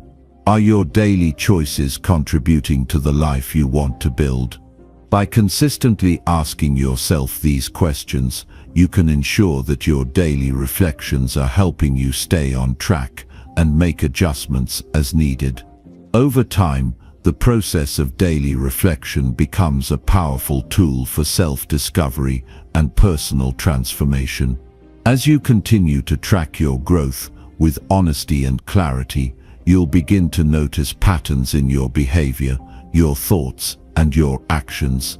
These patterns will provide valuable insights into what's working for you and what's not, allowing you to refine your approach and continue evolving. The more you reflect, the more self-aware you become, and the more you can take ownership of your growth journey. Remember, growth is not a destination, it's a lifelong process, and daily reflection is one of the most powerful tools you have to ensure that you continue to grow, learn, and become the person you are meant to be. Tracking your growth through honest daily reflections is not just a practice, it's a way of life. It's the key to moving forward with intention, purpose, and clarity. It's the process that allows you to continuously improve, adapt, and evolve. When you commit to reflecting on your progress each day, you're not just tracking your growth, you're cultivating the mindset, habits, and discipline necessary to achieve your highest potential. Chapter 17. Surround yourself with disciplined and focused people. Surrounding yourself with disciplined and focused individuals is one of the most impactful choices you can make for your personal growth. The people you choose to spend time with profoundly influence your mindset, behaviors, and outlook on life. In fact, the influence of your circle can be the catalyst that either propels you forward or holds you back. If you want to elevate your life and achieve the greatness you know you're capable of, you must intentionally seek out those who exude discipline, focus, and commitment to their own personal growth. These individuals become a mirror for your own aspirations and a source of inspiration, motivation, and accountability. The power of association is undeniable, and when you consciously surround yourself with disciplined, focused people, your own discipline and focus naturally follow. One of the first truths to acknowledge is that the people in your life are a reflection of who you are. Think about it. The people you spend the most time with shape your habits, attitudes, and overall approach to life. If you surround yourself with individuals who lack direction, who are constantly distracted, or who lack the drive to push themselves beyond their comfort zones, it's easy to fall into the same patterns. But when you choose to align yourself with those who have a clear purpose, who are committed to their growth, and who hold themselves to high standards, you set yourself up for success. The beauty of surrounding yourself with disciplined and focused individuals is that it creates a ripple effect. The energy, focus, and commitment they bring to the table will start to rub off on you. You'll begin to adopt their mindset, emulate their habits, and internalize their work ethic. It's a natural consequence of spending time with people who live with intention. Their example becomes a constant reminder of what's possible when you remain dedicated to your personal development and growth. This influence doesn't need to be overt or forceful. Simply being in the presence of disciplined individuals can push you to be better, to stay focused, and to avoid the distractions that can derail your progress. Discipline is not a trait that can be faked. It's something that requires daily commitment, consistency, and self-control. When you surround yourself with people who have honed their own discipline, you find yourself drawn into their orbit. You see firsthand how they stay focused, how they push through obstacles, and how they maintain their work ethic even when things get tough. Their example becomes a living blueprint for what discipline looks like in practice. They don't just talk about discipline, they live it, day in and day out. And through that, you begin to see what's truly possible when you take ownership of your actions and stay committed to your goals. A key element of being around disciplined individuals is the accountability they bring into your life. Accountability is not always something that comes naturally to us, especially when we're striving for personal growth. It's easy to make excuses or rationalize why we didn't complete a task or take the necessary action toward our goals. However, when you're surrounded by people who are holding themselves accountable to their own standards, it forces you to do the same. Accountability breeds discipline. It forces you to show up, to put in the effort, and to follow through on your promises to yourself and others. When you see the discipline of others, it sparks a desire within you to rise to the same level. It challenges you to ask yourself, am I giving my best effort? Am I staying true to my goals and my word? Moreover, disciplined people are a constant source of inspiration. Their work ethic and focus serve as a reminder of what can be achieved with consistency and dedication. You start to see that success is not about occasional bursts of effort or motivation. It's about showing up every day, doing the work, and staying true to your vision. The more you are surrounded by individuals who consistently put in the effort, the more you'll realize that success doesn't come from talent alone. It comes from the willingness to do the hard work, day in and day out, without exception. The discipline they exhibit will ignite something within you, and you'll begin to understand that your own success is inextricably tied to the level of discipline you maintain in your life. In addition to accountability and inspiration, the conversations you have with disciplined individuals will start to shift. When you surround yourself with people who are focused on their goals and who have a clear vision for their lives, the quality of your conversations will rise to a new level. You'll find yourself talking about ideas, strategies, and growth, instead of engaging in trivial gossip or meaningless distractions. Disciplined individuals talk about how to improve, how to grow, how to become better versions of themselves. They don't waste time on negativity or complaining.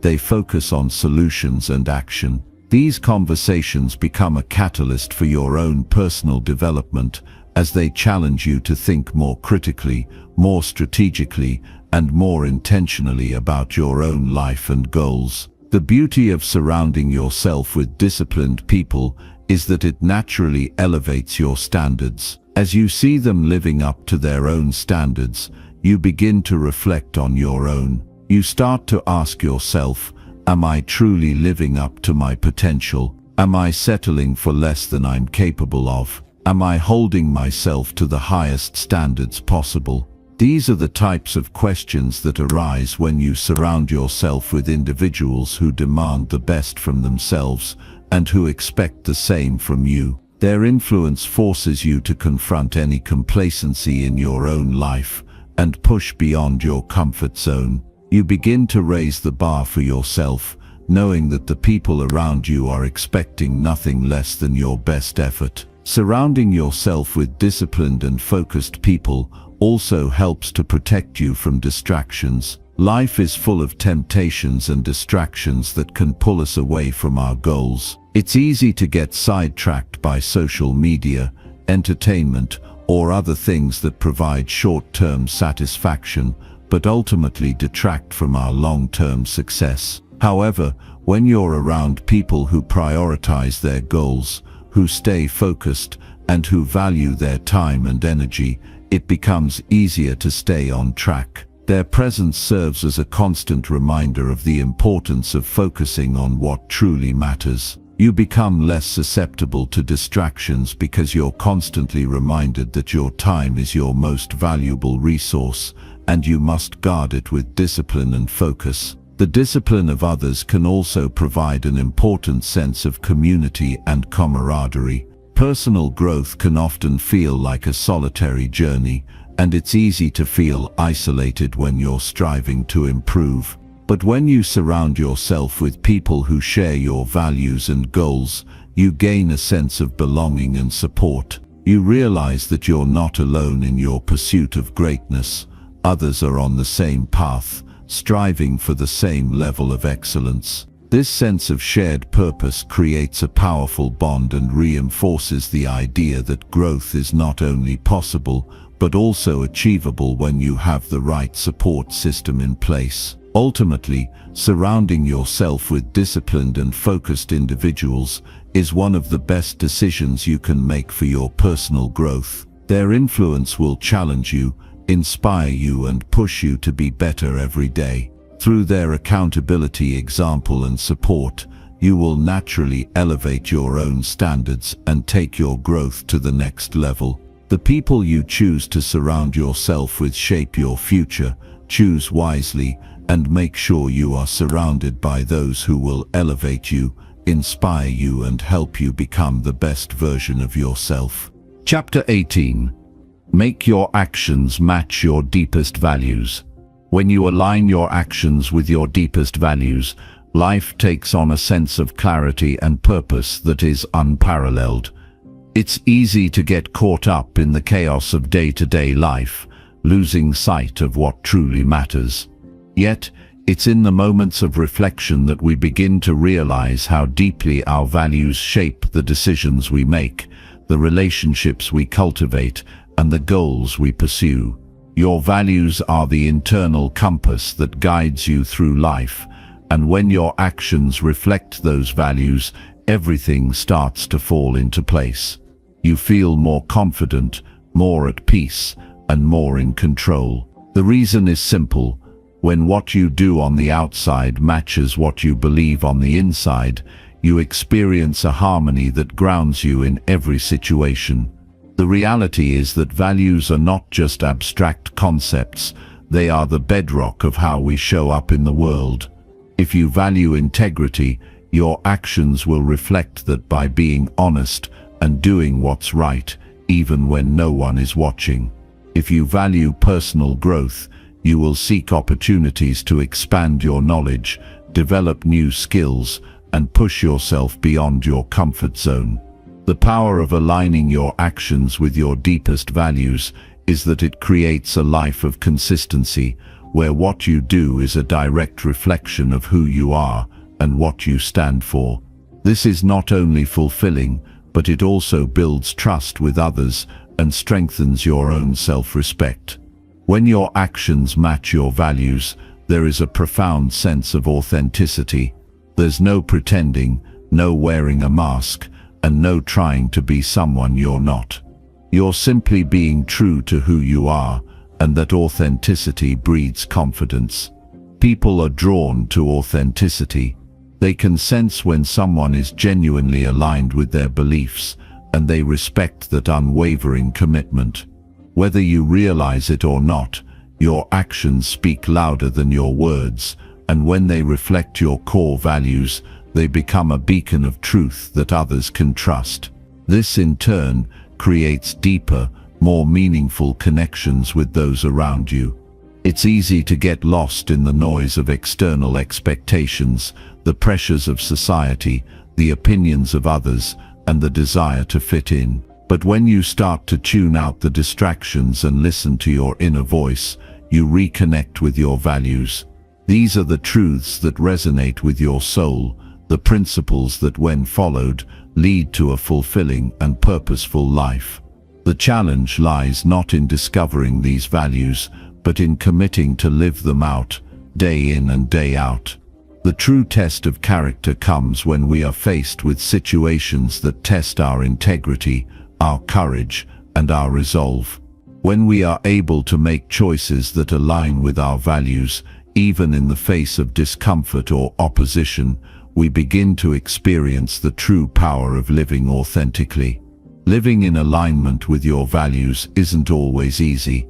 It requires discipline, introspection, and the courage to say no to things that don't serve your higher purpose. It's about making choices that reflect your commitment to yourself and your vision for your life. It's about setting boundaries with others and learning to prioritize what truly matters. And it's about having the strength to walk away from situations, relationships, and opportunities that don't align with your values, even when it seems like the easier or more popular option. One of the most powerful aspects of aligning your actions with your values is that it cultivates inner peace. When there is no conflict between what you believe and how you act, you feel a sense of peace that transcends external circumstances. Life becomes simpler because you no longer have to juggle multiple personas or feel torn between competing desires. You are free to be yourself, to live from your heart, and to follow a path that feels true to who you are. This peace is not just a fleeting emotion, but a deep-rooted sense of contentment that comes from knowing you are living a life of purpose. In the absence of this alignment, however, life can feel fragmented and disconnected. You may find yourself constantly battling internal contradictions, questioning your decisions, and second-guessing your actions. This conflict drains your energy and leaves you feeling uncertain about the direction of your life. When your actions are out of sync with your values, it can feel like you're walking through life with one foot in the right direction and the other in a completely different one. This misalignment causes confusion, stress, and frustration, and can lead to a sense of purposelessness. But when you begin to make conscious choices that reflect your deepest values, you eliminate this internal struggle. You stop living for the approval of others and start living for yourself, which allows you to fully embrace your potential. This kind of alignment requires constant self-awareness and reflection. You must be willing to regularly assess your actions and ask yourself whether they are in harmony with your values.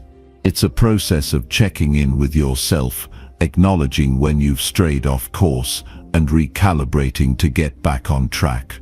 This may involve difficult conversations, uncomfortable truths, and tough decisions, but it is all part of the journey toward a life that is truly authentic and meaningful.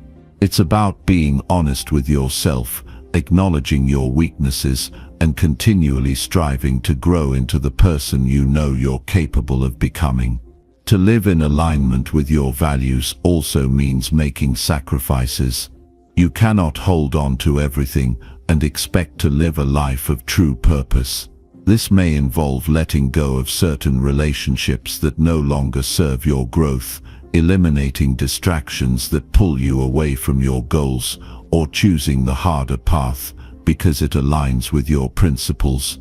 The sacrifices are not easy, but they are necessary. Each sacrifice you make in favor of your values strengthens your commitment to your own growth and reinforces your sense of self-respect. It's through these sacrifices that you build the foundation for a life that is congruent with your deepest beliefs. When your actions reflect your values, you also become a role model for others. People are inspired by those who live authentically and with purpose. Your example shows them what is possible when you align your life with your deepest truths. This creates a ripple effect as others begin to question their own actions and how they are living in relation to their values. The impact you have on those around you is far greater than you may realize. You inspire others to step into their own truth, to make choices that are in line with their highest selves, and to live a life of integrity and purpose. Living a life that reflects your deepest values doesn't mean that challenges will cease. Life is full of ups and downs, and there will always be obstacles to overcome. But when your actions are aligned with your values, you approach these challenges with clarity and determination. You know that the path you are on is the right one, and you have the strength to persevere, no matter the difficulty. The obstacles you face become opportunities for growth, because each time you choose to act in alignment with your values, you become stronger and more resilient. Each decision, no matter how small, builds momentum toward a life of greater fulfillment and purpose. Ultimately, aligning your actions with your deepest values is a journey of self-discovery, self-mastery, and self-respect. It's a commitment to live authentically, to do what is right even when it's difficult, and to be true to yourself in every aspect of your life. It's about honoring your own beliefs and allowing those beliefs to guide every decision you make. When you do this, you unlock a level of personal power and fulfillment that is beyond measure. You become unstoppable because you are living with purpose, passion, and conviction. Your actions no longer feel like obligations, they become expressions of who you are and what you believe. And in doing so, you create a life that is aligned with your highest potential, a life that is truly worth living. Chapter 19. Fix your sleep and master your daily rhythm. The quality of your sleep is one of the most overlooked factors in determining how effectively you can pursue your goals, perform at your best, and maintain a balanced, resilient mindset. Sleep is not a luxury, it is a necessity. Without it, your ability to think clearly, handle stress, make decisions, and maintain focus diminishes significantly. Mastering your daily rhythm, essentially aligning your actions, energy, and sleep patterns, forms the foundation for sustained success, personal growth, and well-being. If you want to unlock your highest potential, you must start by fixing your sleep and creating a routine that nurtures both your physical and mental vitality. The importance of sleep goes far beyond just feeling rested. While it's easy to assume that a few restless nights are harmless, over time, sleep deprivation accumulates, affecting not just your energy levels, but your cognitive abilities, emotional stability, and long-term health. Research has consistently shown that chronic sleep deprivation leads to impaired memory, decreased attention span, and a lack of motivation. But the effects of poor sleep go even deeper, influencing your mood, your stress resilience, and your overall ability to perform at your best. When you don't sleep well, your body and brain simply aren't functioning at their full capacity. On the other hand, when you commit to fixing your sleep and improving your daily rhythm, you're setting yourself up for success in every area of your life. When you sleep deeply and consistently, your brain has the opportunity to reset, process information, and prepare for the day ahead. Your body can repair itself, and your muscles can recover, allowing you to tackle physical challenges with greater endurance. Sleep also plays a crucial role in regulating your mood and emotional balance. It helps to stabilize hormones related to stress and happiness, ensuring you wake up feeling energized, calm, and ready to take on the day. Creating a daily rhythm that includes quality sleep begins with understanding your natural circadian rhythms. These are the internal processes that regulate your sleep-wake cycle and other physiological functions. Your body operates on an internal clock that is influenced by factors such as light, temperature, and consistency. When you align your sleep schedule with these natural rhythms, you improve the quality of your rest and increase your chances of waking up feeling refreshed and ready to tackle your goals. It's not just about going to bed early or getting enough hours of sleep. It's about creating an environment and routine that supports your body's natural need for rest. One of the most important steps in fixing your sleep and mastering your daily rhythm is setting a consistent bedtime and wake-up time. Your body thrives on routine. By going to bed and waking up at the same time each day, you help regulate your internal clock and ensure that your sleep cycles remain uninterrupted. It's tempting to stay up late or sleep in on the weekends, but this disrupts your rhythm and can lead to what's known as social jet lag. This occurs when your body's natural sleep-wake cycle is misaligned with your activities, leading to fatigue, irritability, and difficulty concentrating. To fix this, commit to going to bed and waking up at the same time every day, even on weekends. Your body will adjust over time, and you'll start waking up feeling more refreshed and energized.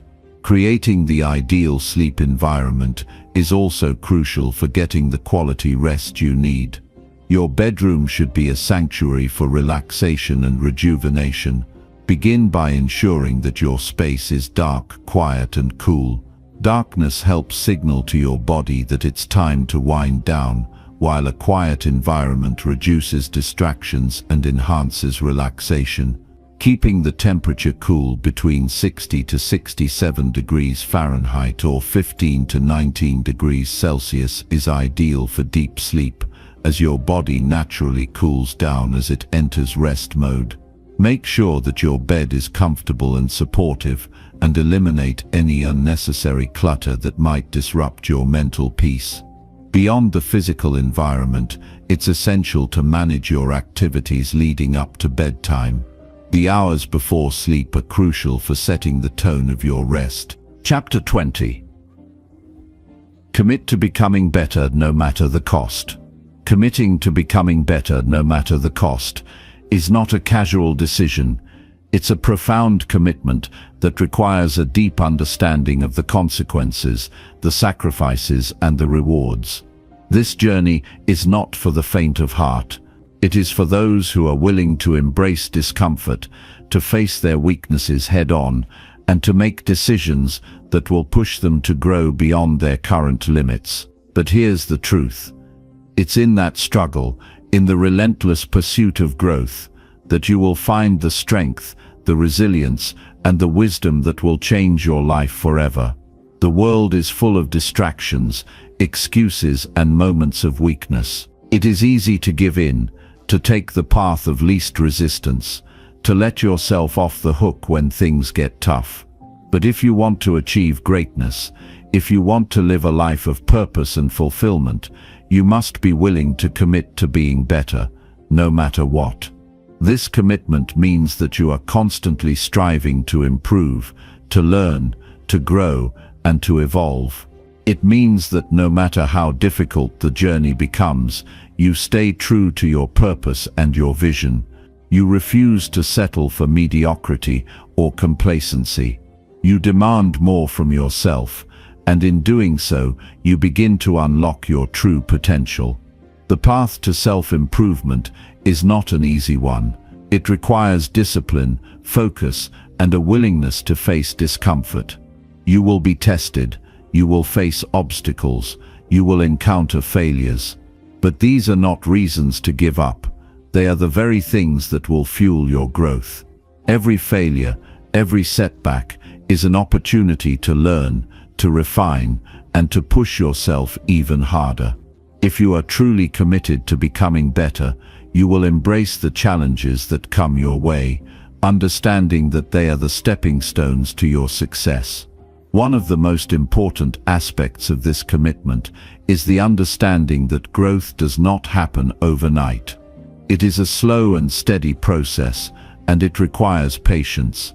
Many people quit too soon because they expect immediate results. They don't see the progress right away, and they become disheartened. But real growth takes time. It takes persistence. It takes the willingness to keep going, even when it feels like you're not making progress. But if you stay the course, if you remain committed, you will eventually see the fruits of your labor. Every small improvement you make, every step forward, brings you closer to your ultimate goal. At the heart of this commitment is the willingness to make sacrifices. You cannot become better without giving up something. The road to self-improvement is paved with sacrifices. You may have to give up bad habits, toxic relationships, or time spent on things that do not align with your goals. You may have to forgo short-term pleasures for long-term success. These sacrifices can be difficult, but they are necessary if you are to grow. The question you must ask yourself is this: are you willing to pay the price for your own improvement? Are you willing to do what it takes, no matter how uncomfortable or challenging it may be? Sacrifice is not always easy, but it is essential. The things you let go of are the very things that are holding you back. Whether it's procrastination, fear, self-doubt, or distractions, these habits and patterns are keeping you stuck in a place of stagnation. If you want to move forward, you must be willing to release these old patterns and embrace new ones that support your growth. This may mean saying no to things that don't serve you, even if they feel good in the moment.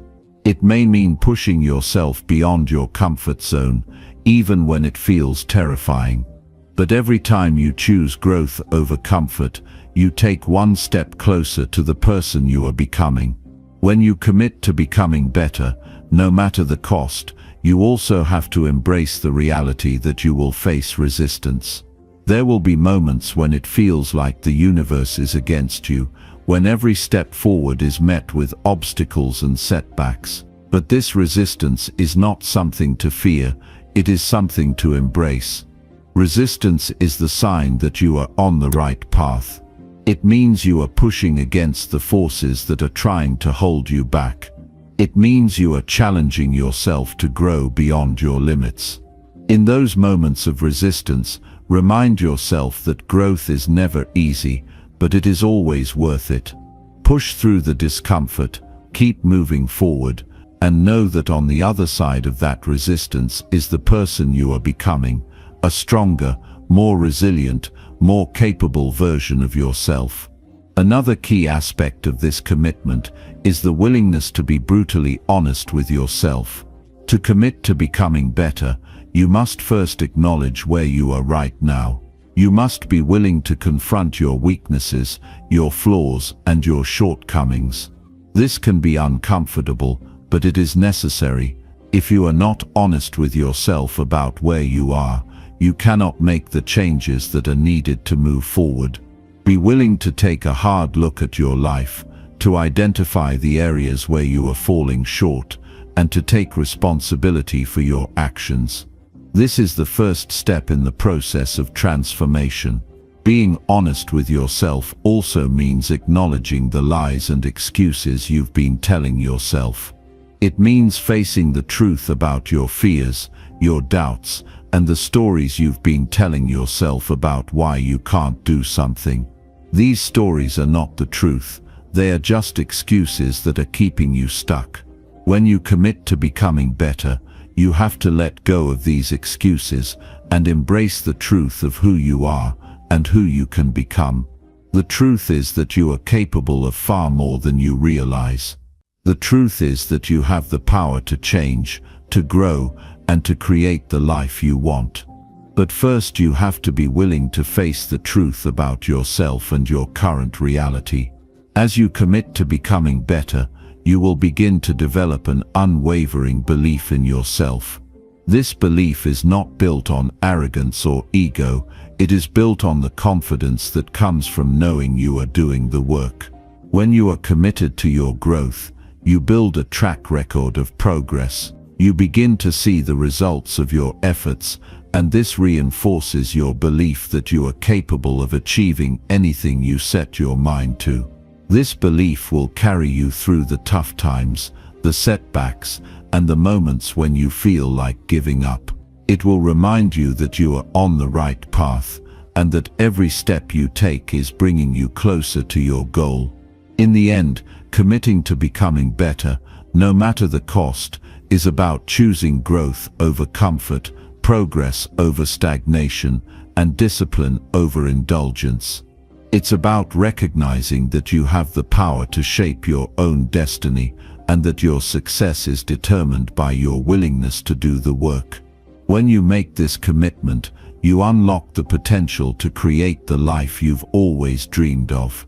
It won't be easy, but it will be worth it. And every sacrifice you make, every challenge you face, and every step you take will bring you closer to the person you are destined to become. So ask yourself, are you willing to commit to becoming better, no matter the cost? Are you willing to push through the discomfort, to make the sacrifices, and to do whatever it takes to grow? If the answer is yes, then you are already on your way to becoming the best version of yourself. The journey will be long, but it will be worth every single step.